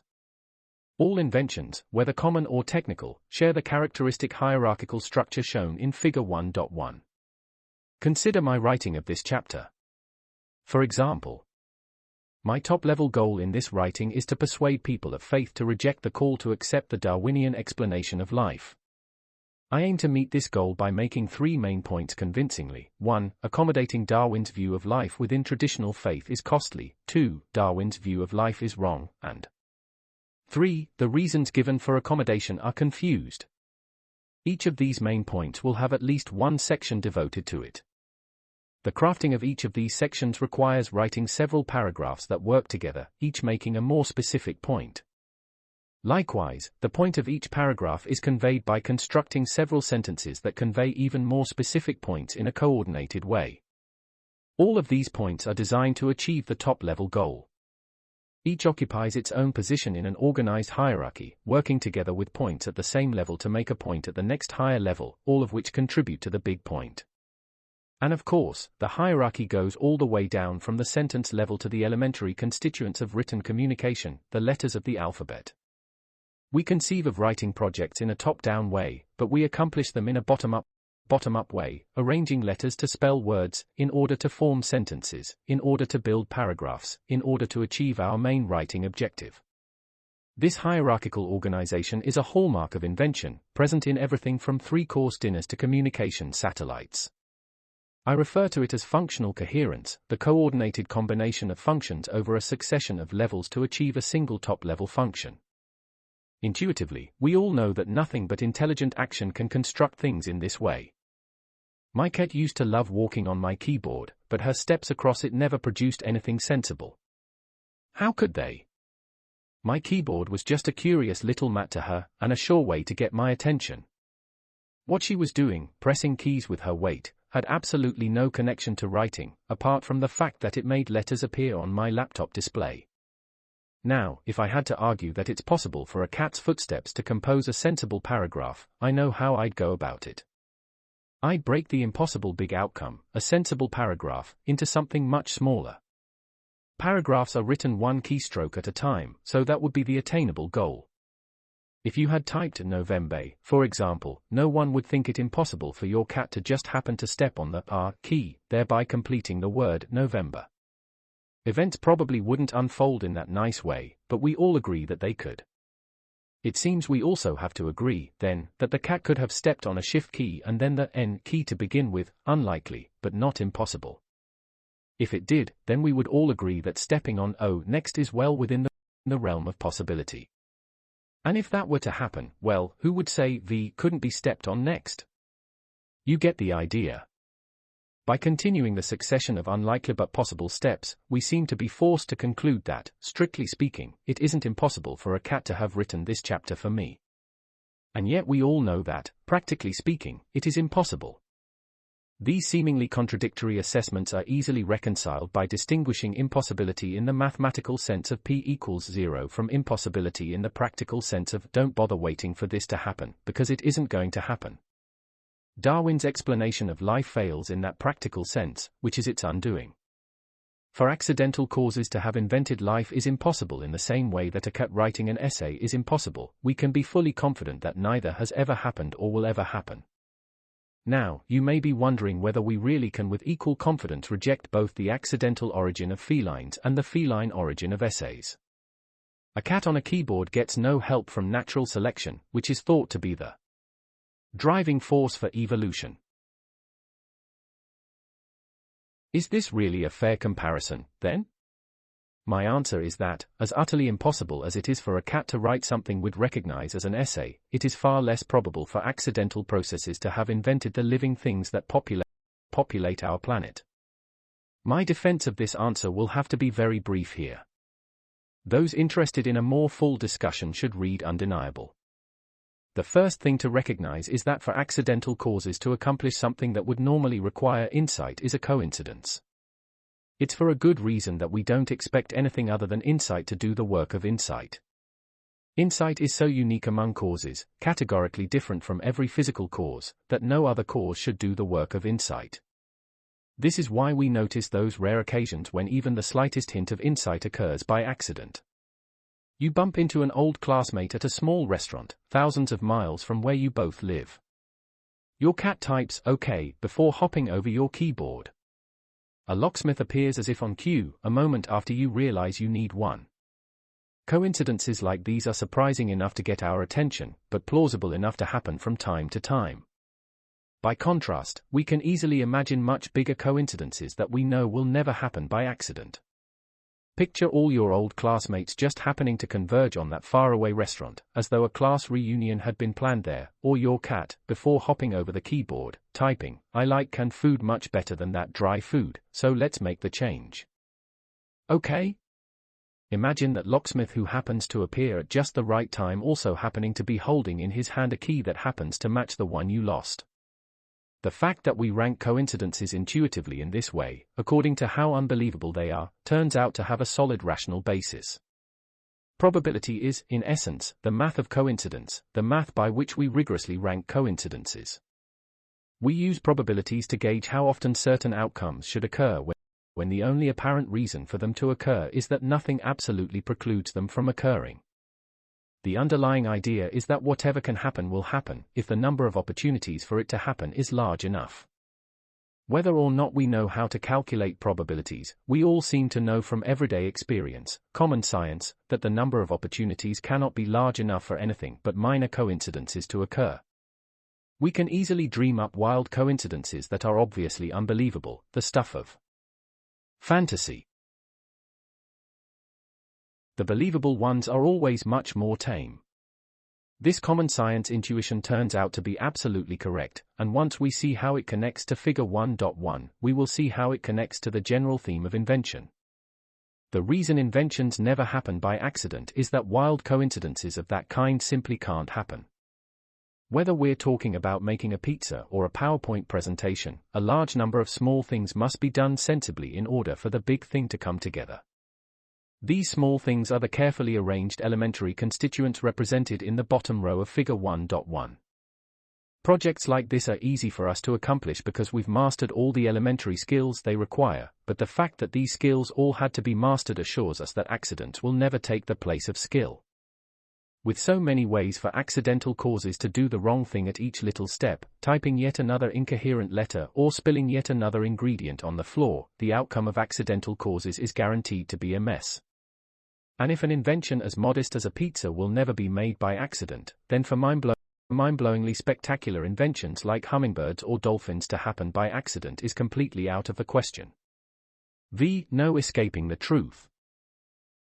The two popular reasons for thinking that evolution escapes the rule that accidental invention is impossible are, 1, natural selection, and 2, the vastness of evolutionary time. However, neither of these proposed reasons stands up to technical scrutiny. I'll say more about this in a moment. The point I'm much more eager to convince people of is that no technical scrutiny is actually needed to close off these escapes. To be confident that a claimed coincidence is implausible, all we have to do is see that the magnitude of this would-be coincidence places it firmly in the category of the unbelievable. If that's the case, then it really is unbelievable. As long as proponents of evolution continue to claim that genius wasn't needed for Earth to become populated with these remarkable living things we see around us, they set themselves up for refutation. We don't have to become technical experts in genetics or natural selection or anything else to know their claim is wrong.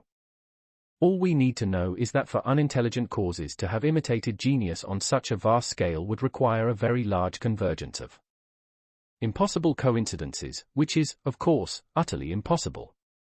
Life in all its forms is obviously the work of genius, and clueless causes are as far removed from genius as the East is from the West, complete opposites. So for these causes to just happen to behave like genius would be an unbelievable coincidence, literally unbelievable. There's a strict limit to what can be excused as a coincidence, and things like fireflies and hummingbirds and humans are way beyond that limit. Natural selection, being just one more clueless cause among many, is powerless to change this. For natural selection acting on genetic mistakes to have transformed primitive bacteria into hummingbirds would require clueless causes, which know absolutely nothing about hummingbirds, to just happen to do a work of pure genius. Again, our intuition tells us there cannot have been enough opportunities in the history of life for the improbability of such a thoroughly unbelievable coincidence to have been overcome. As we'll see in a moment, this intuition is absolutely correct.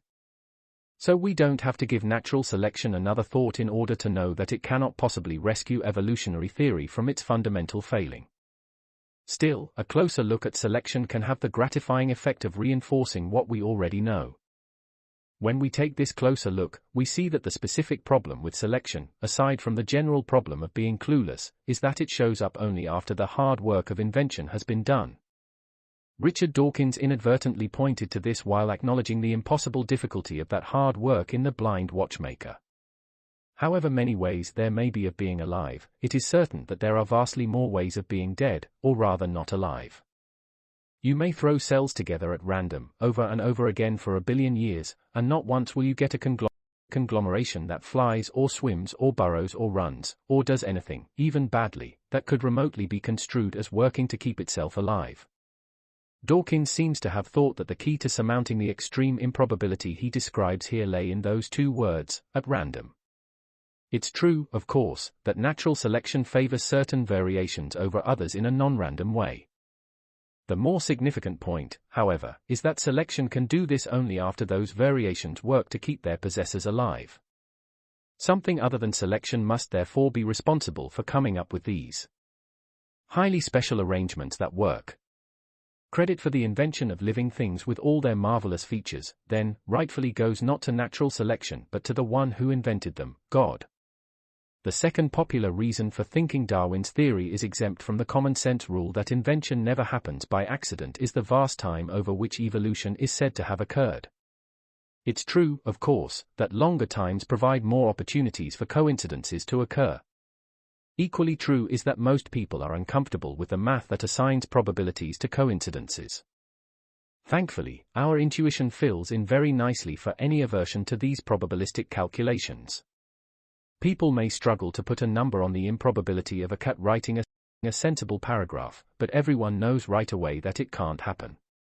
Practically speaking, we sense that the probability is indistinguishable from zero. We can well imagine using the internet to organize a Let Your Cat Walk on Your Keyboard Day with 1 million participants. Stranger things have happened, and we're very comfortable saying that nothing resembling coherent writing would come out of the event. Pushing feasibility to the extreme, we might then try to imagine all habitable planets in the universe being populated to the greatest possible extent with cats and covered to the greatest possible extent with keyboards that register every press of a key. The mental strain here turns out to be pointless, though, because this gargantuan increase in the scale of the experiment would only produce very disappointing gains. After gathering and processing all the intergalactic data, the winning entry for this cosmic essay contest would be an incoherent jumble of maybe 4 or 5 very short words, instead of the 1 or 2 that would come from the more realistic experiment. Even if we could throw all practicality to the wind and somehow let every atom of the universe be devoted to cats and keyboards for the entire duration of the universe, still we would get nothing that approaches a coherent paragraph, much less a coherent essay. It seems we should give the intuition its due, then. Unbelievable coincidences are unbelievable for a very good reason. Again, our confidence in this point is fully justified by our common science experience. We don't have to do any technical science at all to know that accidental causes cannot do the work of genius. Nevertheless, it should be satisfying to know that a good many people spending a good many years laboring over the technical science have indeed proven that it confirms what we all know by common science. As I mentioned previously, my contribution to that work has been in the area of protein science. You'll encounter some of this work in more detail in the next chapter, where Stephen Meyer describes the extreme improbabilities of accidental causes inventing new functional proteins. There you'll see how well experiment and calculation marry up with intuition. 6. Of gaps and wars. Having argued that attempting to accommodate Darwin's theory within the framework of traditional faith is not only costly but also misguided, I'd like to consider briefly some reasons being offered to justify the accommodation. The 2 reasons that appear to be most common I'll refer to as the God of the Gaps complaint and the unwinnable war plea. Dennis Alexander traces the origin of the God of the Gaps complaint back to the mid-18th century, when, with the rapid advance of the natural sciences, it was realized that a God who was simply a convenient explanation to cope with gaps in our scientific knowledge would not last for very long. It's hard to disagree with this, as a general principle. When an unexpected noise is heard from the next room and you go to check it out, you would do well to assume an ordinary explanation: breeze through a window left open, or squirrels on the roof. It would be comically unwise for anyone to declare to their kids upon hearing the sound, "That's probably the second coming, run into the next room and I think you'll see Jesus." The thing is, I haven't actually come across anyone who thinks that way.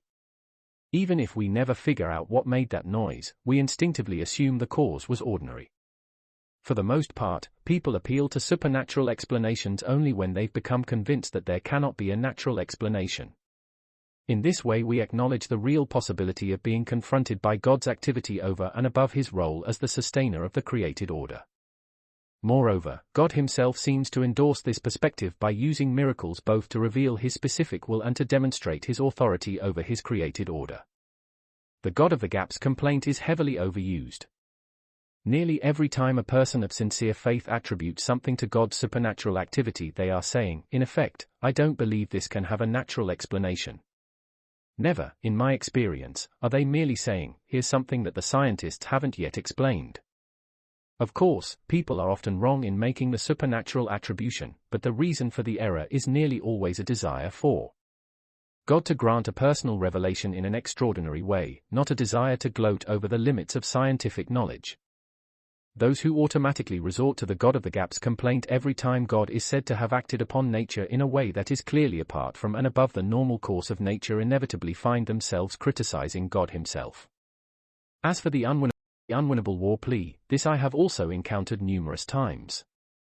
In a Reasonable Faith podcast, William Lane Craig made the plea as follows. As Christians, you don't have to make a frontal assault on one of the pillars of contemporary science in the name of Christianity. That, in the minds of most people, will simply disqualify Christianity rather than evolutionary biology. If they hear that evolutionary biology is incompatible with theism, well, guess which belief is going to be given up? It's going to be theism, because the evolutionary paradigm is so entrenched that theism, if it's incompatible with it, will simply be disqualified as incredible. Here again, whether I agree with this depends on how I construe it. If a friend holds tenaciously to belief X, fill in the blank, and the most central tenets of the faith can be shared with this friend without engaging in a battle over X, then by all means focus the discussion on those central tenets. As a Christian, I certainly think Christians should be able to share the gospel without starting an argument over any of these excess, including Darwinism. Should the friend become a Christian, then evolution may well be one of the many areas where their new faith casts new light on old ways of thinking. But even if you intend to approach the discussion in this way, don't be surprised if your friend has other ideas. You may well find that he or she wants to use Darwinism as a reason for rejecting your faith. What should you do then? If you adopt a policy of surrendering everything but the bare essentials, you may well find yourself surrendering a whole lot, everything that challenges the pillars of contemporary science, the pillars of contemporary morality, the pillars of contemporary culture, and so on. What do you suppose your friend will make of a faith that surrenders so much? Jesus called his followers to surrender their lives, their pride, their earthly security and, at times, their possessions, right down to the shirts on their backs. He never, however, called them to surrender the truth that they are charged with guarding, even if it costs them their lives. Sometimes the pillars are exactly the things that need to come down if the truth is to be heard and received. 7. Context and conclusion. We humans pride ourselves in our rational faculties, but the truth is that we aren't as rational as we pretend to be. Many of us like to think our heads are in control, which is more or less true on matters where our hearts are indifferent. Whenever our hearts aren't passive, though, the situation changes. If we aren't careful, our heads can end up slavishly serving our heart's desires. Reasoning can turn into rationalizing in a heartbeat.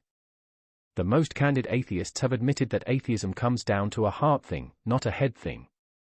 Philosopher of mind Thomas Nagel, for example, frankly acknowledges his fear of religion, a condition he refers to as the cosmic authority problem.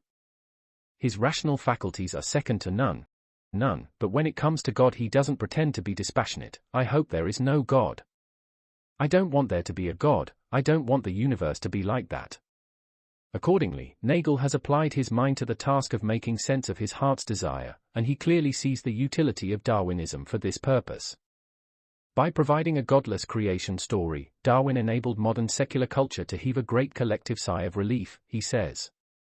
Other atheists seem content with that secular story, but Nagel is different. Richard Dawkins has devoted himself to promoting the story, believing that Darwin made it possible to be an intellectually fulfilled atheist. Nagel, on the other hand, refuses to go along with what he sees as an inadequate picture of reality, however convenient it may look to atheists. As the subtitle of his recent book says, he has set out to show why the materialist neo-Darwinian conception of nature is almost certainly false. In the end, what gets passed off by intellectuals as a pillar is really a crutch, a way for atheists to pretend to have explained what is absolutely inexplicable apart from God. As theists, we have the one true explanation for the world we inhabit, an explanation that's not just plausible but uniquely plausible. It is the explanation. Why would we choose to deprive people of this? This truth that seems to embarrass some of us is the very truth we need to proclaim. 2. Neo-Darwinism and the origin of biological form and information. Stephen C. Meyer. Summary. According to textbook Neo-Darwinian theory, new genetic information arises first as random mutations occur in the DNA of existing organisms. When mutations arise that confer a survival advantage on the organisms that possess them, the resulting genetic changes are passed on by natural selection to the next generation. As such changes accumulate, the features of a population begin to change over time. Nevertheless, natural selection can only select what random mutations first produce. And for the evolutionary process to produce new forms of life, random mutations must first have produced new genetic information for building novel proteins. Since the late 1960s, however, mathematicians and molecular biologists have argued that producing new functional genes, new genetic information, and proteins via a random mutational search is improbable in the extreme. Nevertheless, until recently it was impossible to precisely quantify the magnitude of this problem and, thus, to assess the plausibility of a random search for novel proteins among all the possible amino acid sequences. Recent experiments on proteins performed by Douglas Axe and others, however, have shown in a precise quantitative way that functional genetic sequences, and their corresponding proteins, are indeed too rare to be accounted for by the neo-Darwinian mechanism of natural selection sifting through random genetic mutations. The space or number of possible arrangements are simply too vast, and the available time to search by undirected mutation too short for there to have been a realistic chance of producing even one new gene or protein by undirected mutation and Selection in the time allowed for most evolutionary transitions. This chapter develops this argument, and other closely related arguments, against the creative power of the main evolutionary mechanism and responds to the most prominent objections to these arguments. Introduction: A hasty marriage. Theistic evolutionists say that God used the evolutionary process to create the diversity of life on Earth. This statement represents the central claim of theistic evolution, namely, that God as creator employed the processes of random variation and natural selection to cause plants, animals, and indeed every living thing, to come to be. Theistic evolutionists hold that, since all truth is God's truth, and the scientific community has determined the neo-Darwinian mechanism to be the true cause of organismal diversity, Christians should recognize and endorse the divinely creative character of the evolutionary process, just as they accept any other well-supported scientific theory as exhibiting God's purposeful sovereignty over nature in all its dimensions. But a skeptic might wonder if this marriage of Christian theism and evolutionary theory has not been rather hastily arranged. Although the bride and groom are smiling in the reception line, when they happen to glance sidelong at each other, their smiles vanish. A skeptic might further observe that the bona fides of the groom, neo-Darwinian theory, have been in doubt for some time, not, however, from the bride's overeager, church-going family, anxious to secure what they hope will be a conflict-diminishing marriage, but from the groom's secular and visibly morose side of the aisle. The stony expressions of his materialistic kin suggest a deeply significant, but largely neglected, story. In this chapter, I tell part of that story, and argue that there is little, if any, rationale for marrying either theism or Christianity to a failing theory of biological evolution, just as that theory is being abandoned by its own philosophical allies as empirically insufficient, or simply false. Thus, I will also suggest, to stretch my metaphor, that it is not too late to seek an annulment between theism and neo-Darwinian theory. The neo-Darwinian theory of evolution, the textbook theory of evolution that theistic evolutionists commonly endorse, affirms all three meanings of evolution discussed in my scientific and philosophical introduction to this book. 1. Small-scale, microevolutionary change over time. 2. The common ancestry of all organisms, as seen in Darwin's Tree of Life picture of the history of life, also known as the theory of universal common descent, and, most importantly, 3. The creative power of the random mutation and natural selection process, which allegedly caused the complexity and diversity of life on Earth. In this chapter, I challenge mainly the third meaning of evolution, the creative power of random mutation and selection, and will do so by raising a critical engineering question: how is new biological form and function, and the biological information necessary to produce it, constructed? 2. The discontinuous origin of major innovations in the history of life. The fossil record on our planet documents the origin of major innovations in organismal form and function, see Chapter 10. These episodes, if we take the fossil record at face value, often occur abruptly or discontinuously, meaning that newly arising biological forms bear little or no resemblance to what existed earlier in the fossil record. In the book Darwin's Doubt, I wrote about one of the most dramatic of these discontinuous events, known as the Cambrian explosion. During this dramatic event, beginning about 530 million years ago, most major groups of animals first appear in the fossil record in a geologically sudden or abrupt fashion. Although the Cambrian explosion of animals is especially striking, many other such abrupt appearances or discontinuous origins are documented in the fossil record. For example, the first winged insects, birds, flowering plants, mammals, and other groups also appear abruptly in the fossil record, with no apparent connection to putative ancestors in the lower, and older, layers of fossil-bearing sedimentary rock. Evolutionary theorist Eugene Koonin describes this as a biological Big Bang pattern. As he notes, major transitions in biological evolution show the same pattern of sudden emergence of diverse forms at a new level of complexity.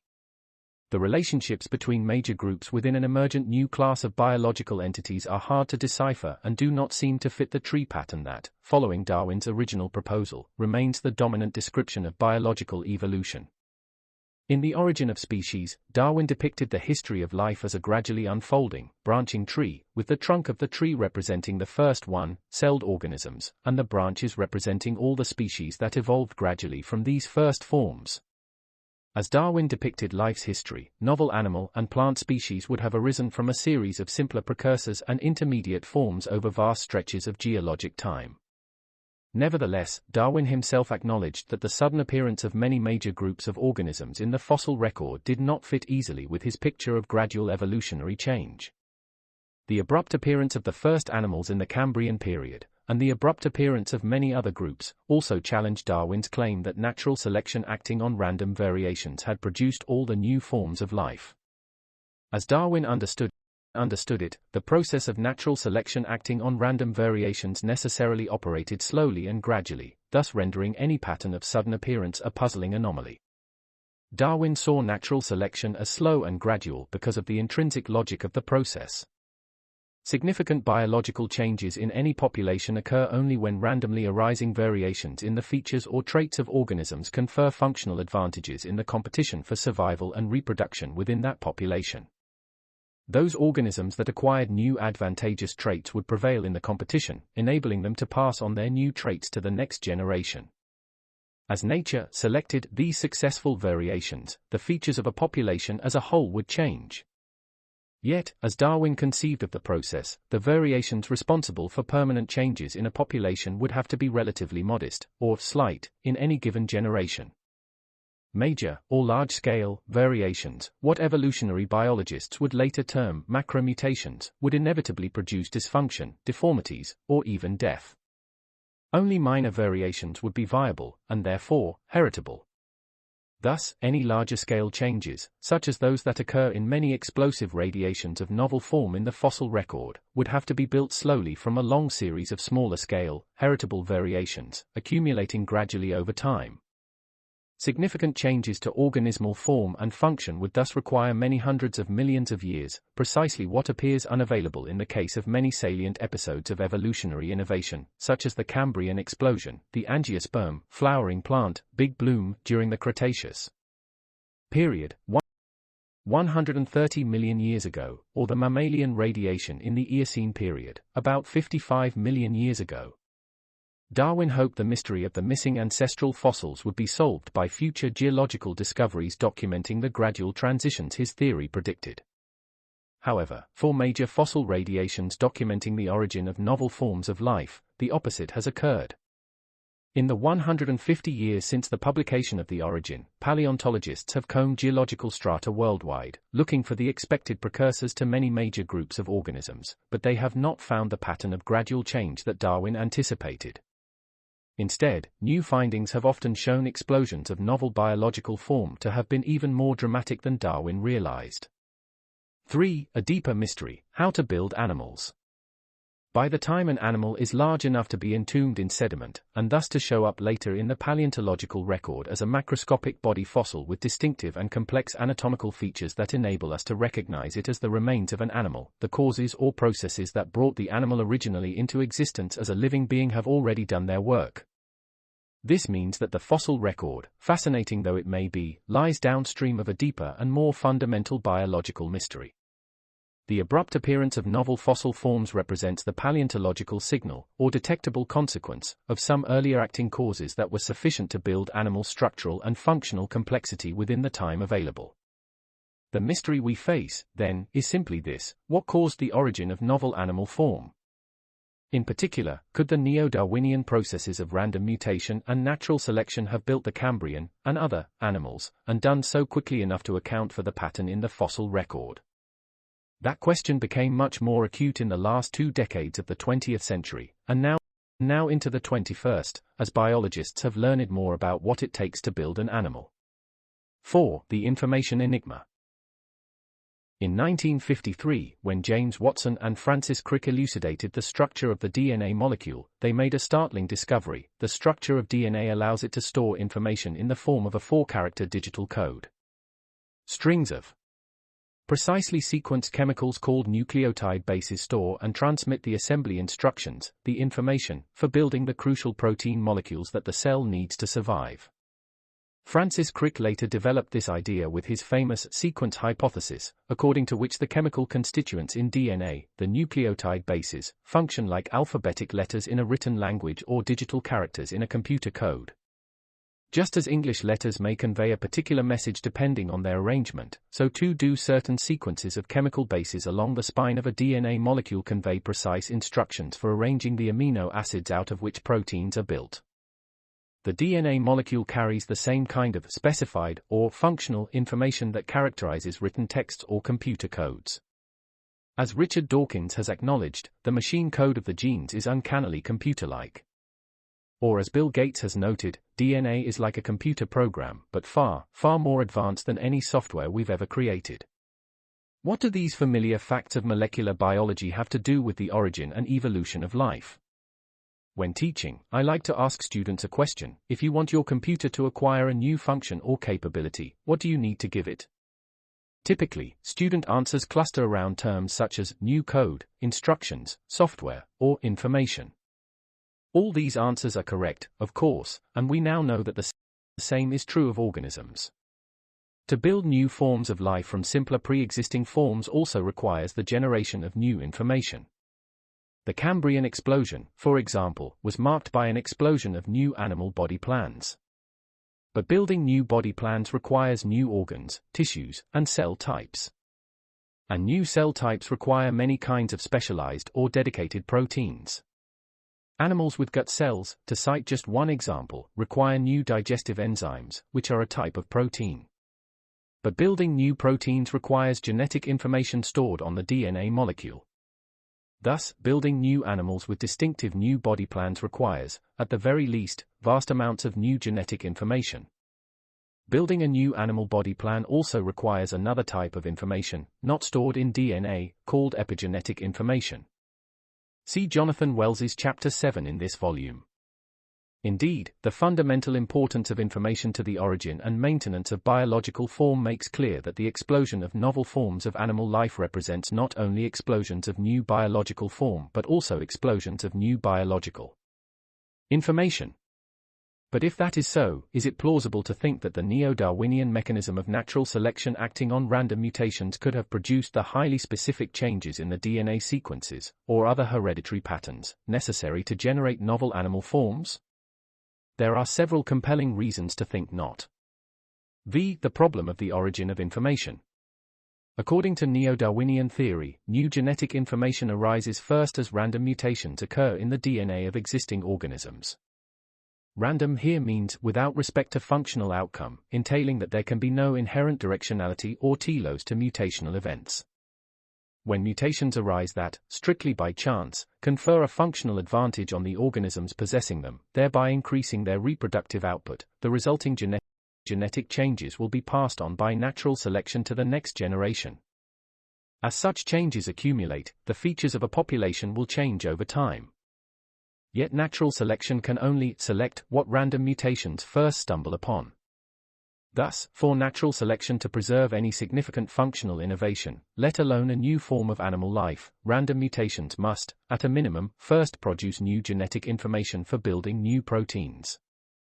Without new functional variations or mutations, an absolutely necessary condition of the occurrence of significant morphological change, natural selection will have nothing advantageous to preserve and pass on to the next generation, in which case no significant evolutionary change will take place.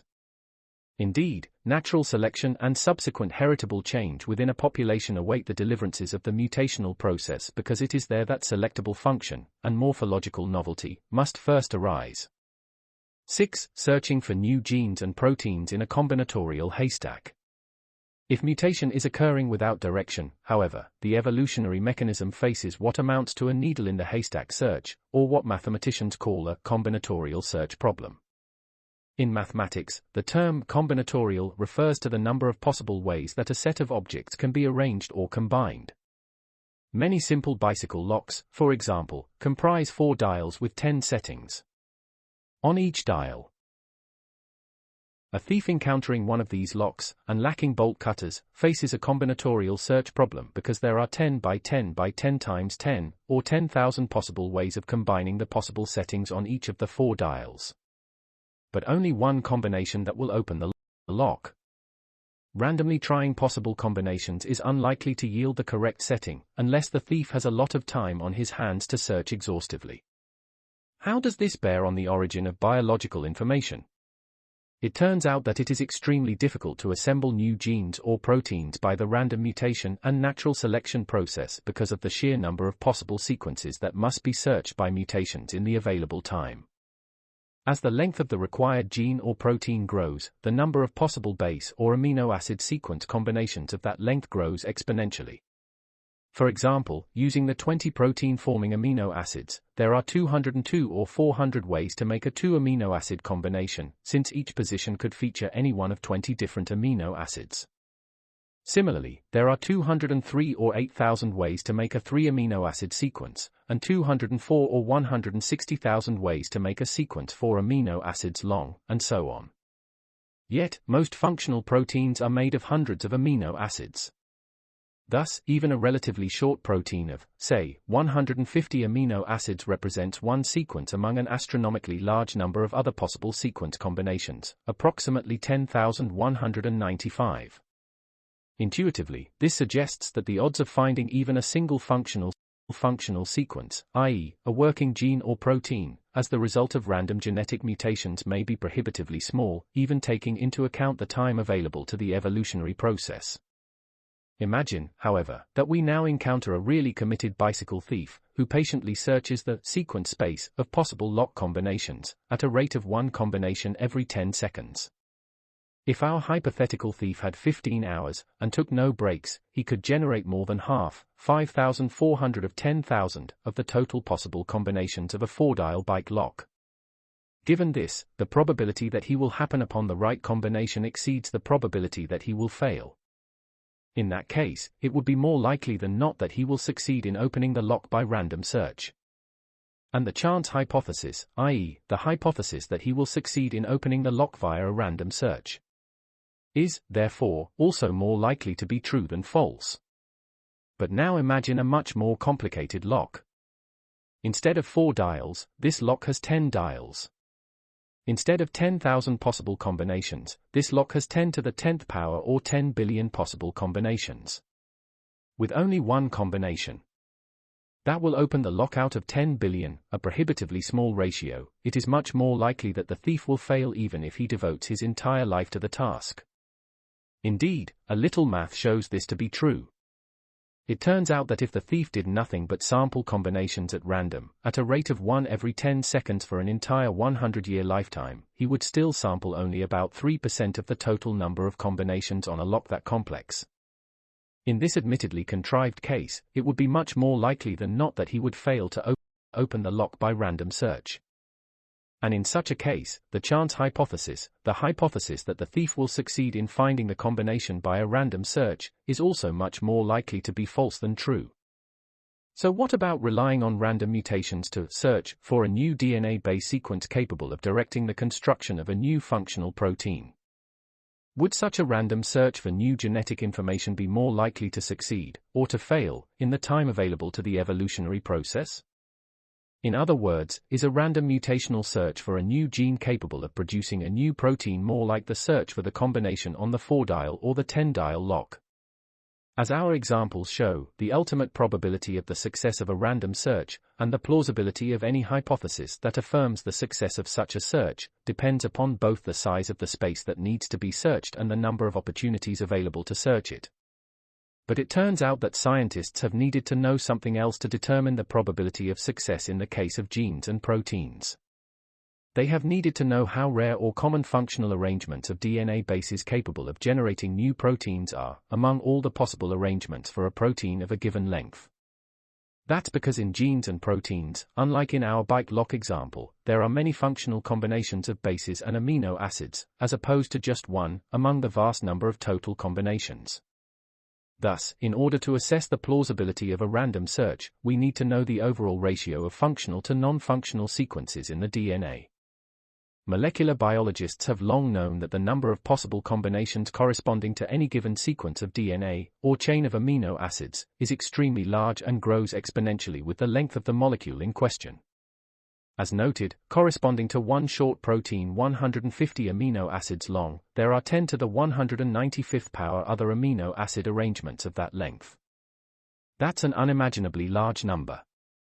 But until recently, molecular biologists didn't know how many of those arrangements were functional. They didn't know, in effect, how many of the possible combinations would open the lock. But recent experiments in molecular biology and protein science have settled the issue. They have established that DNA-based sequences capable of making the complex, three-dimensional structures called folds that characterize functional proteins are extremely rare among the vast number of possible sequences. A protein fold is a distinctive, stable, complex, three-dimensional structure that enables proteins to perform specific biological functions. Since proteins are crucial to almost all biological functions and structures, protein folds represent the smallest unit of structural innovation in living systems. But how rare are protein folds? While working at Cambridge University from 1990 to 2003, molecular biologist Douglas Axe set out to answer this question using a sampling technique called site-directed mutagenesis. His experiments revealed that, for every DNA sequence that generates a short functional protein fold of just 150 amino acids in length, there are 10 to the 77th power non-functional combinations, 10 to the 77th amino acid arrangements, that will not fold into a stable three-dimensional protein structure capable of performing a biological function. In other words, there are vastly more ways of arranging nucleotide bases that result in non-functional sequences of DNA than there are sequences resulting in functional genes. Consequently, there are also vastly more ways of arranging amino acids that result in non-functional amino acid chains than there are ways of arranging amino acids to make folded functional proteins. Thus, for every functional gene or protein fold there is a vast, exponentially large number of corresponding non-functional sequences through which the evolutionary process would need to search. Axe's experimentally derived estimate placed that ratio, the size of the haystack in relation to the needle, at 1077 non-functional sequences for every functional gene or protein fold. That ratio implies that the difficulty of a mutational search for a new gene or novel protein fold is equivalent to the difficulty of searching for just one combination on a lock with 10 digits on each of 77 dials. Could random genetic mutations effectively search a space of possibilities that large in the time available to the Cambrian explosion, or even the entire history of life on Earth? Clearly 10 to the 77th power represents a huge number. To put that number in context, consider that there are only 1,065 atoms in our galaxy. Yet, to assess whether the mutation selection mechanism could effectively search such a large number of possible combinations in the time available, we also need to know how many opportunities the evolutionary process would have had to search this huge number of possibilities. Consider that every time an organism reproduces and generates a new organism, an opportunity occurs to generate and pass on a new gene sequence as well. But during the entire 3.5 billion year history of life on Earth, only 10 to the 40th individual organisms have ever lived, meaning that at most only 10 to the 40th power such opportunities have occurred. Yet 10 to the 40th power represents only a small fraction of 10 to the 77th power, only 1 10 trillionth, or 1 1037 to be exact. Thus, for even a single relatively simple functioning protein to arise, the mutation selection mechanism would have time to search just a tiny fraction of the total number of relevant sequences, 1 10 trillionth of the total possibilities. In other words, the number of trials available to the evolutionary process turns out to be incredibly small in relation to the number of possible sequences that need to be searched.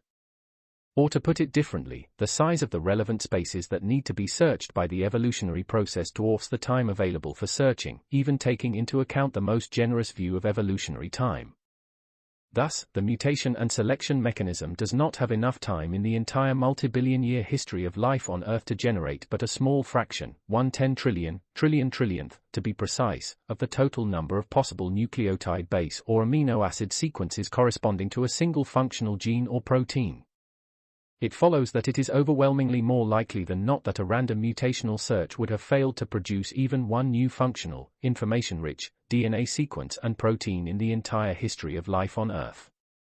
Consequently, it also follows that the hypothesis that such a random search succeeded is more likely to be false than true. And, of course, the building of new animals would require the creation of many new proteins, not just one. When our bicycle thief faced many more combinations than he had time to explore, it was much more likely that he would fail than it was that he would succeed in opening the lock.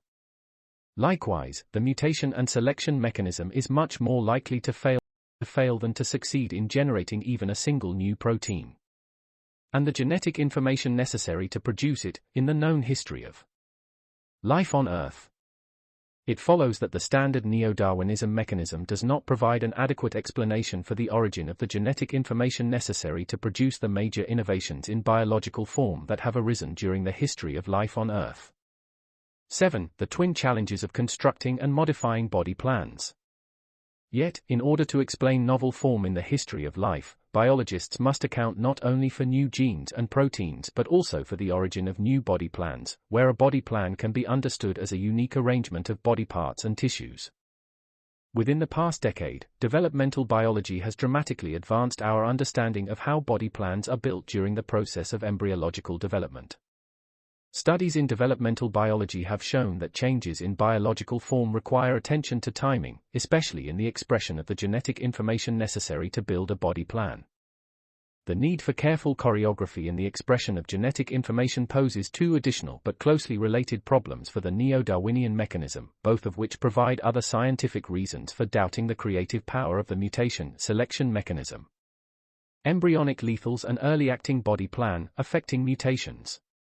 First, though evolutionary biologists have long touted mutations as a kind of silver bullet capable of generating unlimited innovation, developmental biologists have discovered that only certain kinds of mutations, those that occur early in the embryological development of an animal, have the potential for altering an entire animal body plan, that is, for producing major evolutionary change.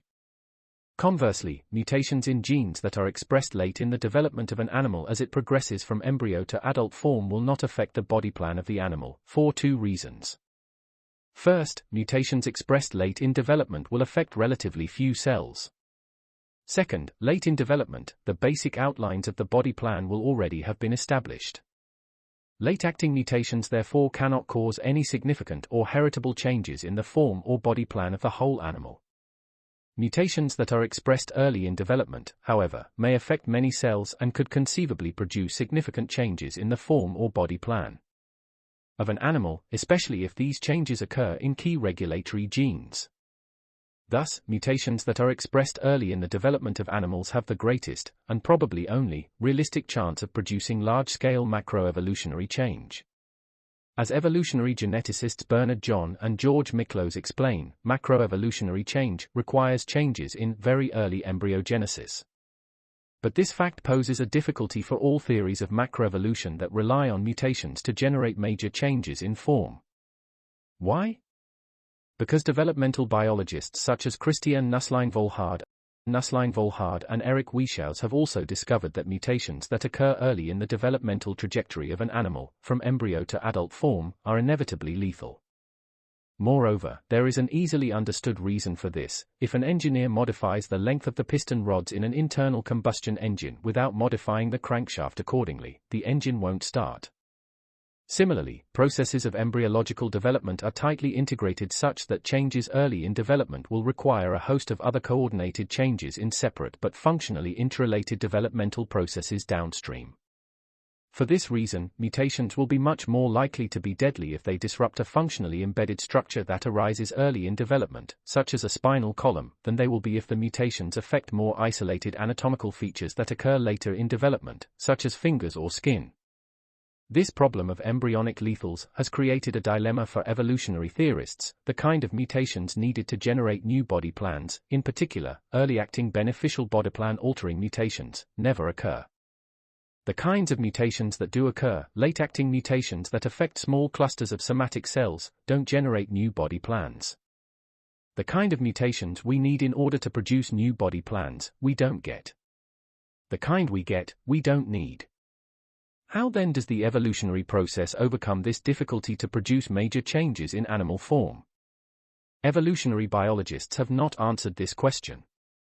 The immutability of developmental gene regulatory networks. Or consider a related difficulty, developmental biologists have also discovered that building an animal does not just require new genes and proteins, but instead it requires integrated networks of genes and proteins called developmental gene regulatory networks, or DGRNs.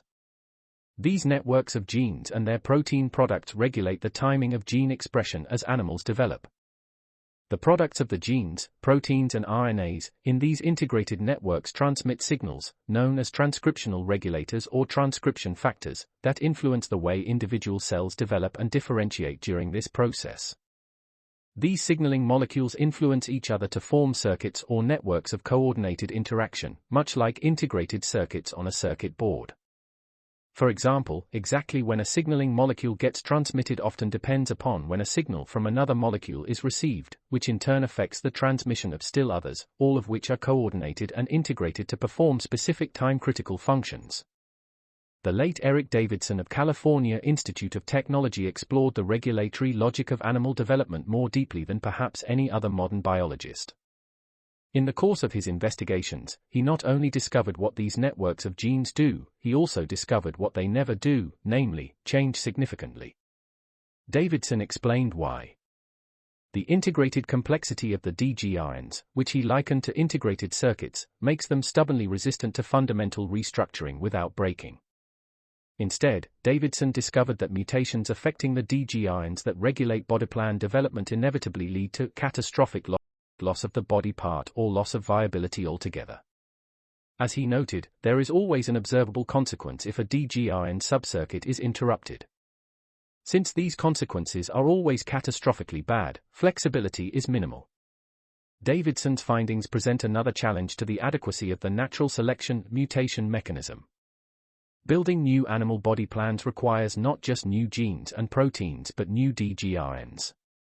But to build a new DG-ion from a pre-existing DG-ion necessarily requires altering the pre-existing DG-ion, the very thing that Davidson showed does not occur without catastrophic consequences. Given this, how could a new animal body plan, and the new DG-ions necessary to produce it, ever evolve from a pre-existing body plan and set of DG-ions? Davidson made clear that no one really knows. Contrary to classical evolution theory, the processes that drive the small changes observed as species diverge cannot be taken as models for the evolution of the body plans of animals. He elaborates. Neo-Darwinian evolution assumes that all process works the same way. So that evolution of enzymes or flower colors can be used as current proxies for study of evolution of the body plan. It erroneously assumes that change in protein coding sequence is the basic cause of change in developmental program, and it erroneously assumes that evolutionary change in bodyplan morphology occurs by a continuous process. All of these assumptions are basically counterfactual. Davidson's work, like that of Nusslein-Volhard and Wieschaus, has highlighted a difficulty of obvious relevance to macroevolution, explaining the origin of major innovations in biological form during the history of life.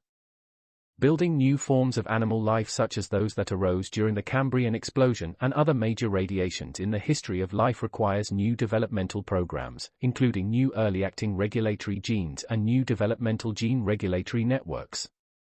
Yet if neither early-acting regulatory genes nor DG-ions can be altered by mutation without destroying existing developmental programs, and thus animal form, then mutating these entities will leave natural selection with nothing favorable to select, and the evolution of animal form will, at that point, terminate. Darwin was troubled by the problem of missing fossil intermediates.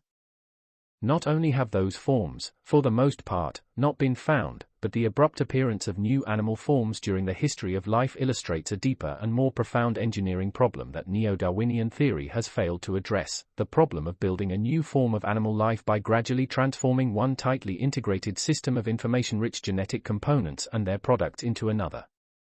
8. Answering my critics. To this point I have argued that the neo-Darwinian mechanism is insufficient to generate the genetic information and information-rich gene regulatory networks necessary to produce new forms of animal life. Readers may want to know, however, how well this argument has withstood criticism. Fortunately, recent criticisms from 1. A leading mainstream evolutionary biologist, 2. Two prominent theistic evolutionists, and 3. Two prominent atheistic evolutionists, indeed, new atheists, afford excellent opportunities to assess the strength of the arguments developed here. Challenge from a mainstream evolutionary biologist.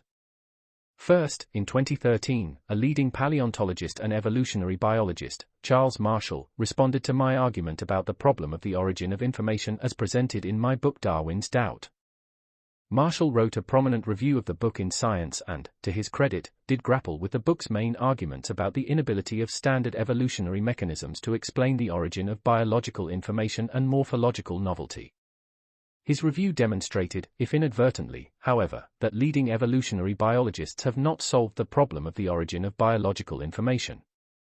To rebut the claim that the neo-Darwinian mechanism is insufficient to generate the information necessary to produce new forms of animal life, Marshall did not defend the power of the mutation natural selection mechanism, or that of any other materialistic evolutionary mechanism, to produce the information necessary to build new forms of animal life.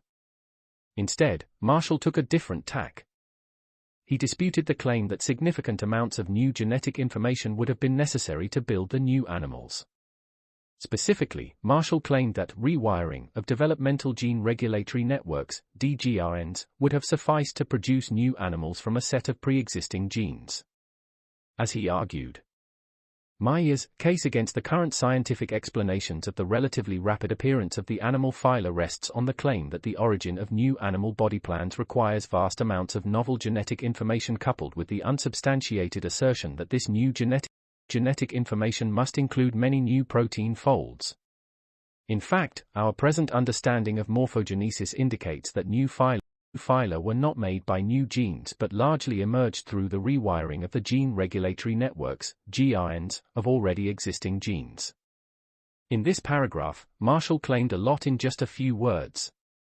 He implied that evolutionary biologists have an adequate explanation for the process of body plan building, morphogenesis, that does not require the generation of new, or at least much new, genetic information. Yet Marshall's understanding of how animal life originated is problematic for several reasons. Elastic control networks required.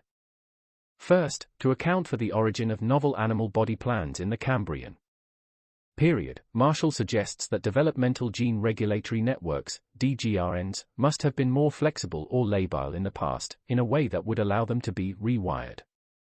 Yet, as noted, all available observational evidence establishes that DGRNs do not tolerate random perturbations to their basic control systems, that even modest mutation-induced perturbations of the genes in the core of the DGRN either produce no change in the developmental trajectory of animals, due to a kind of pre-programmed buffering or redundancy, or they produce catastrophic, most often, lethal, effects within developing animals.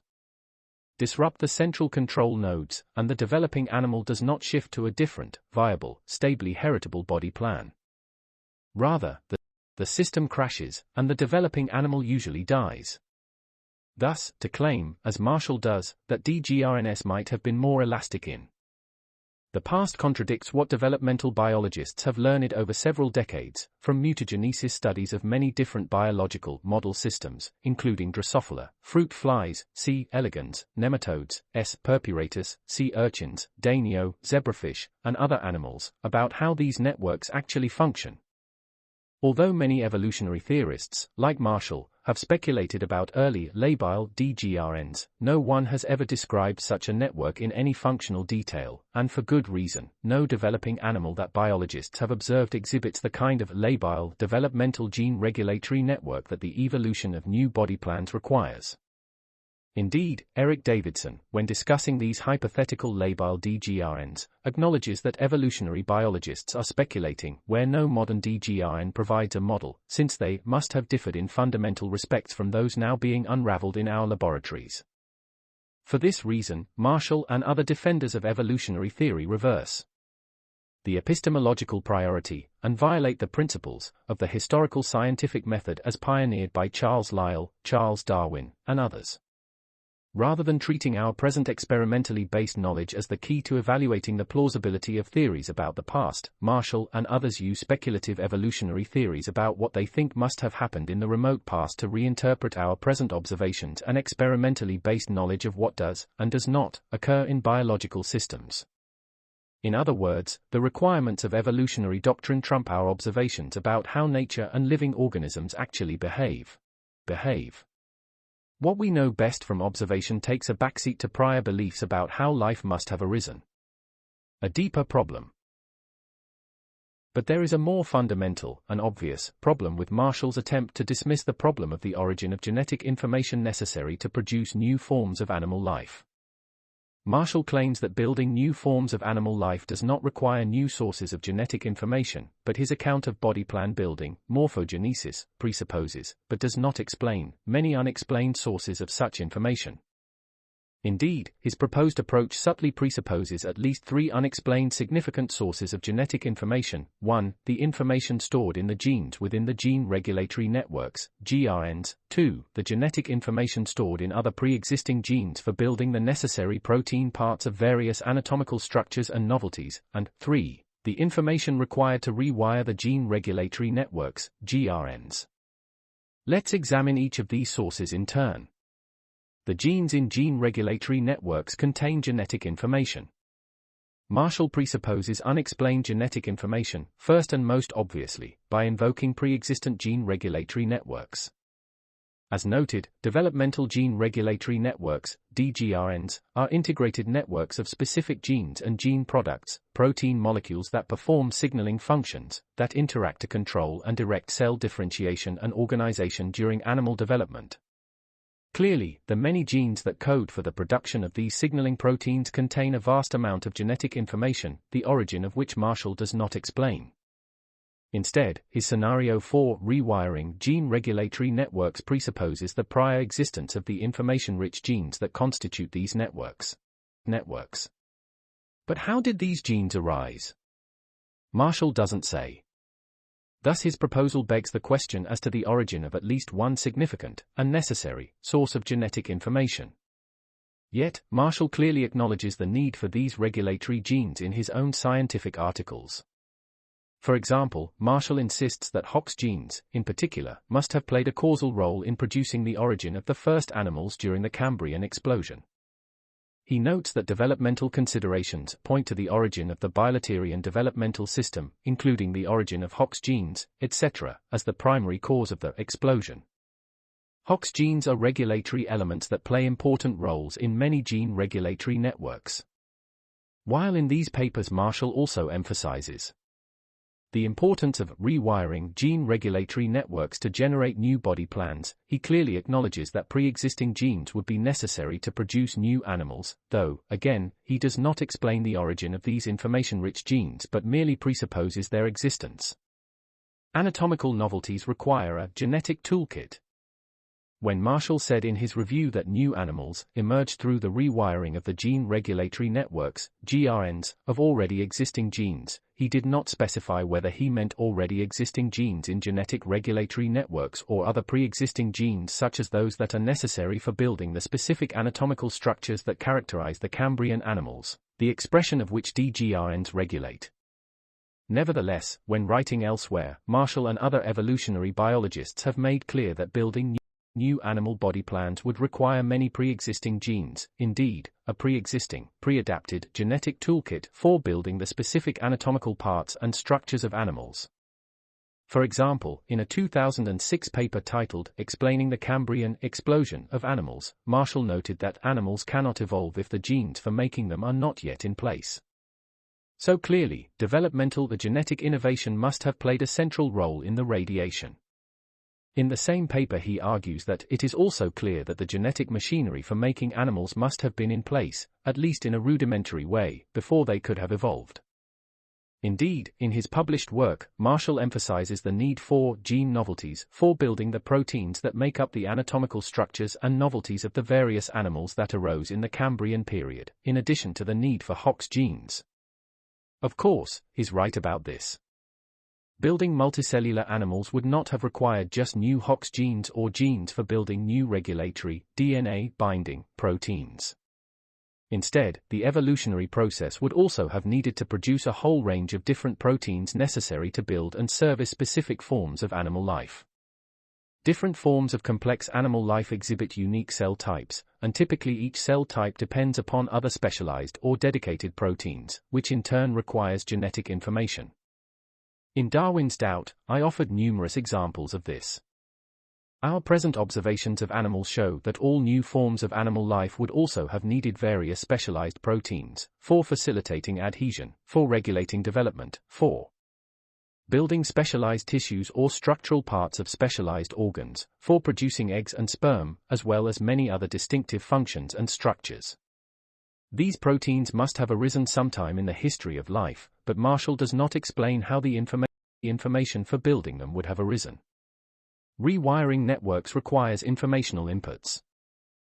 Finally, rewiring genetic circuitry in the way that Marshall envisioned would itself have required multiple coordinated changes in the sequences of bases within the individual genes and/or changes to the arrangement of whole genes within the developmental gene regulatory network. Such reconfiguring would entail fixing certain material states and excluding others. Thus, it would constitute an infusion of new information, in the most general theoretical sense, into the DGRN.34. Thus, even if it were possible to rewire genetic regulatory networks without destroying a developing animal, Marshall's rewiring proposal itself presupposes, but does not explain, the need for an additional source of information. Recall that recent mutagenesis experiments have established the extreme rarity of functional genes and proteins among the many possible ways of arranging nucleotide bases or amino acids within their corresponding sequence spaces. Recall also that the rarity of functional genes and proteins within sequence space makes it overwhelmingly more likely than not that a series of random mutation searches will fail to generate even a single new gene or protein fold within available evolutionary time. In presupposing these three significant sources of genetic information, Marshall does not explain how a random mutational search could have located the extremely rare functional sequences of nucleotide bases capable of building protein folds within the exponentially large sequence space of possible arrangements. He did not explain how the neo-Darwinian, or any other, evolutionary mechanism could have solved the search problem described earlier in this chapter. Instead, he simply assumes that the necessary genes for building new forms of animal life arose earlier in the history of life, without explaining how they did. Thus, Marshall's proposal, rewiring DGRNs, does not eliminate the need to explain the origin of genetic information necessary to build new forms of animal life, it simply begs the question as to how that information arose. Challenges from theistic evolutionists. More recently, two prominent theistic evolutionists have also challenged my critique of the efficacy of mutation and natural selection as mechanism for generating new genetic information. Deborah Haasma of the BioLogos Foundation has claimed that new studies show that functional genes and proteins are not extremely rare, despite what Douglas Axe's experiments have indicated. Dennis Venema, a biologist at Trinity Western University and a close colleague of Haasma at BioLogos, has argued that the evolution of an enzyme capable of digesting synthetic nylon shows that new information capable of building a new protein can arise by mutation and selection in the time available to the evolutionary process. Haasma's claim is false. Venema's are either inaccurate or extremely misleading. First, at least 4 other studies using different methods of estimating the rarity of functional proteins have confirmed Axe's multi-year experimental study showing their extreme rarity in the sequence space of possible amino acid combinations. Haasma cites a scientific study by an Italian research group that allegedly contradicts Axe's findings but does not. That study sought to evaluate how frequently randomly generated amino acid chains, polypeptides, organize themselves into stable 3-dimensional structures. Unfortunately, the test the Italian group used to identify stable 3-dimensional structures couldn't distinguish folded functional proteins from non-functional aggregations of amino acids. The group did report 2 folded structures, but discovered that, except in strongly acidic environments, these structures formed insoluble aggregates, not protein folds. This means these amino acid chains would not fold in actual living cells. Thus, nothing in the Italian study refutes Axe's results showing that protein folds are extremely rare in sequence space. Venema's claims about nylonase are even more problematic. Recall that I have argued that random mutation natural selection mechanism does not constitute a plausible means of generating the information necessary to produce a new protein fold, that protein folds are so rare in sequence space, that a random search for new protein folds is overwhelmingly more likely to fail than to succeed in generating even a single new fold in the multi-billion-year history of life on Earth. In response, Venema points to the discovery in the 1970s of an enzyme, a protein, called nylonase, that can break down nylon, a synthetic material invented in the 1930s. Venema claims that the rapid origin of the nylonase enzyme demonstrates the power of evolutionary processes to produce the information necessary to generate a brand new protein in just 40 years. As he argues,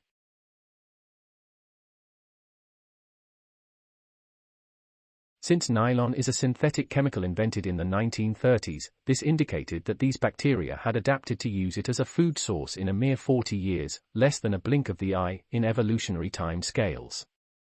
Where these nylonases had come from was naturally the next question. The answer for one of them was a surprise: it was a de novo enzyme. Rather than being a modified version of another enzyme, this functional sequence of amino acids had popped into existence in a moment, through a single mutation. He further claims that this new enzyme appeared de novo via a single frameshift mutation. A frameshift mutation occurs when a single nucleotide letter is randomly inserted into the genetic sequence, causing the protein machine that transcribes the genetic message to shift its starting point by one nucleotide, i.e., one genetic letter, as it transcribes or reads the sequence.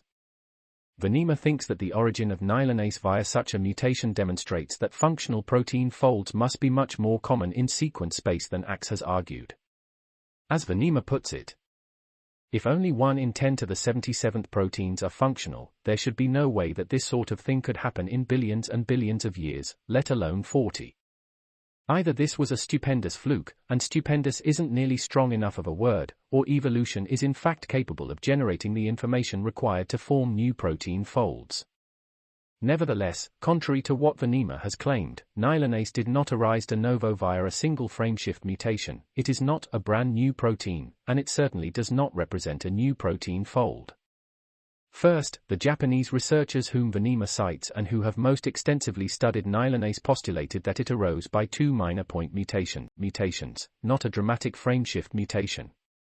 These mutations produced just 2 amino acid changes or substitutions to a pre-existing 392 amino acid protein, hardly a de novo origination event. Second, based on their study, the researchers also inferred that the original gene from which the nylonase gene arose coded for a protein with limited nylonase function even before nylon was invented. This seems likely because a naturally occurring cousin of nylonase, an enzyme with a high degree of sequence similarity to it, has measurable, if weak, nylonase activity and can be converted to greater nylonase activity with just 2 mutations. The close sequence identity between nylonase and its cousin suggests the genes for both proteins arose from a common ancestral gene, which also would have coded for a protein with nylonase activity. This suggests that the mutations that produced the gene for nylonase did not generate a brand new functional gene and protein, but instead merely optimized a pre-existing function in a similar protein.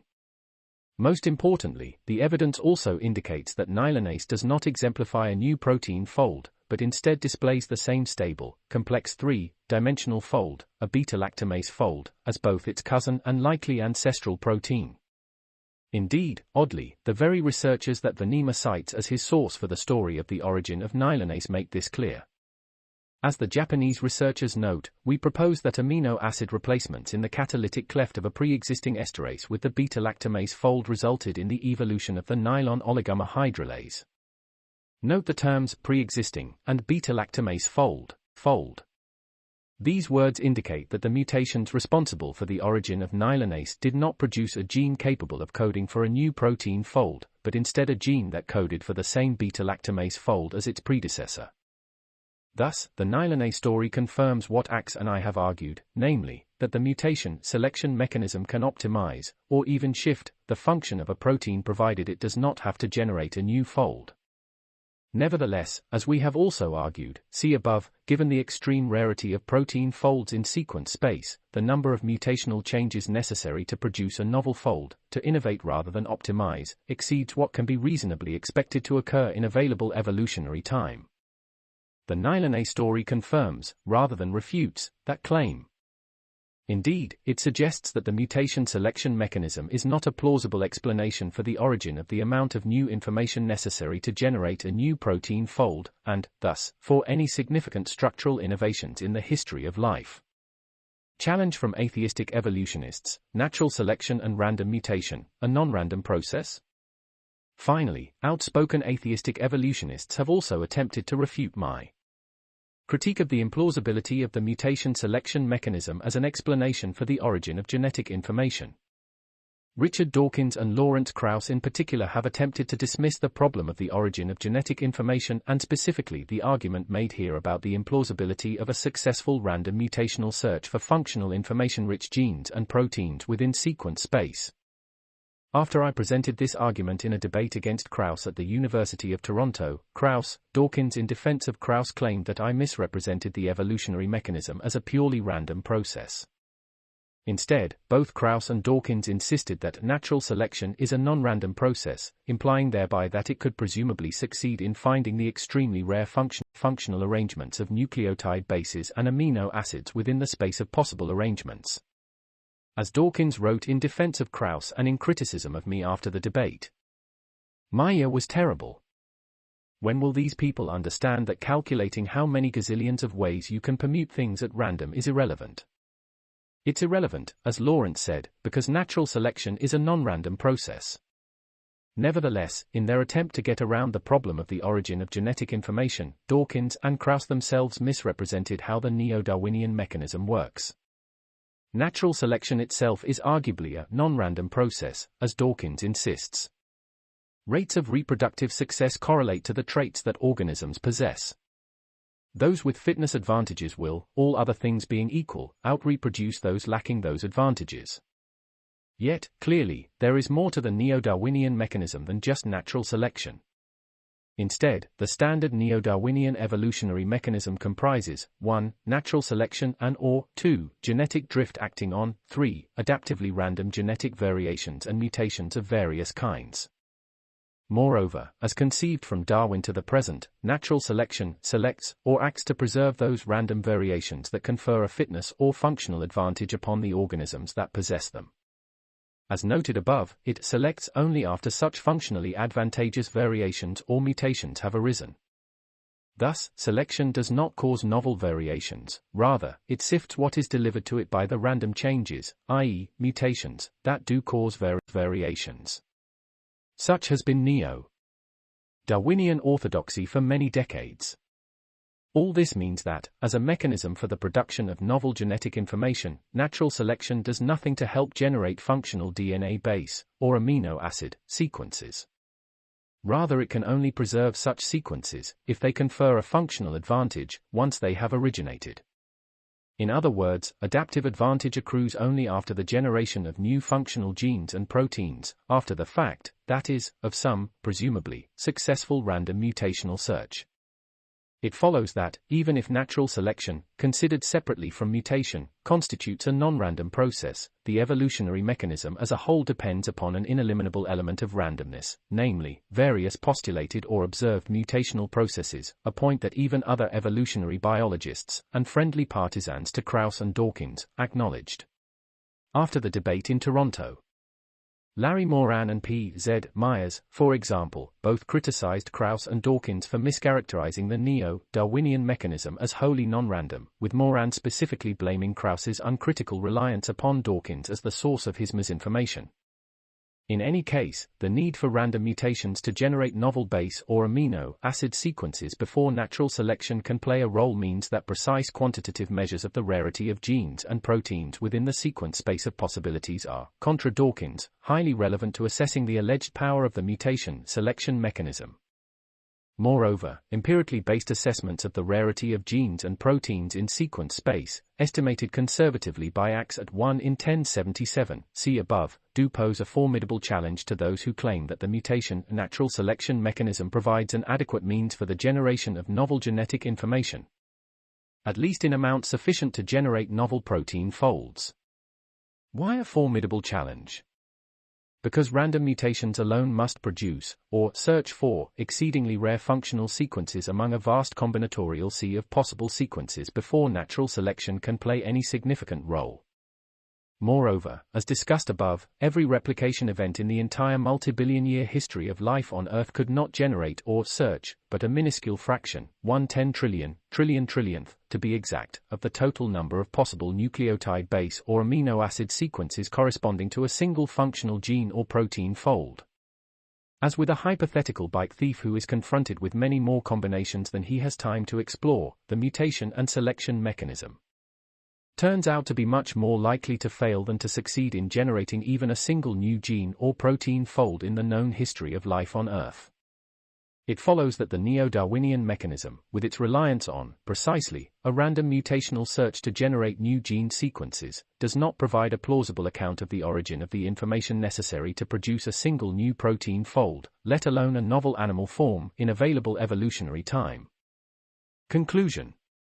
It follows from all this that theists who think that they must affirm the neo-Darwinian mechanism as God's means of creation are badly mistaken, and for scientific reasons. Consequently, there is no compelling reason to marry neo-Darwinism with a Judeo-Christian understanding of creation. The mechanism of natural selection and random mutation does not provide a remotely plausible account of how novel biological form and information might have arisen. Therefore, it is as unlikely to have been the means by which God created life as it is unlikely to be the true explanation for the origin of novel biological form and information.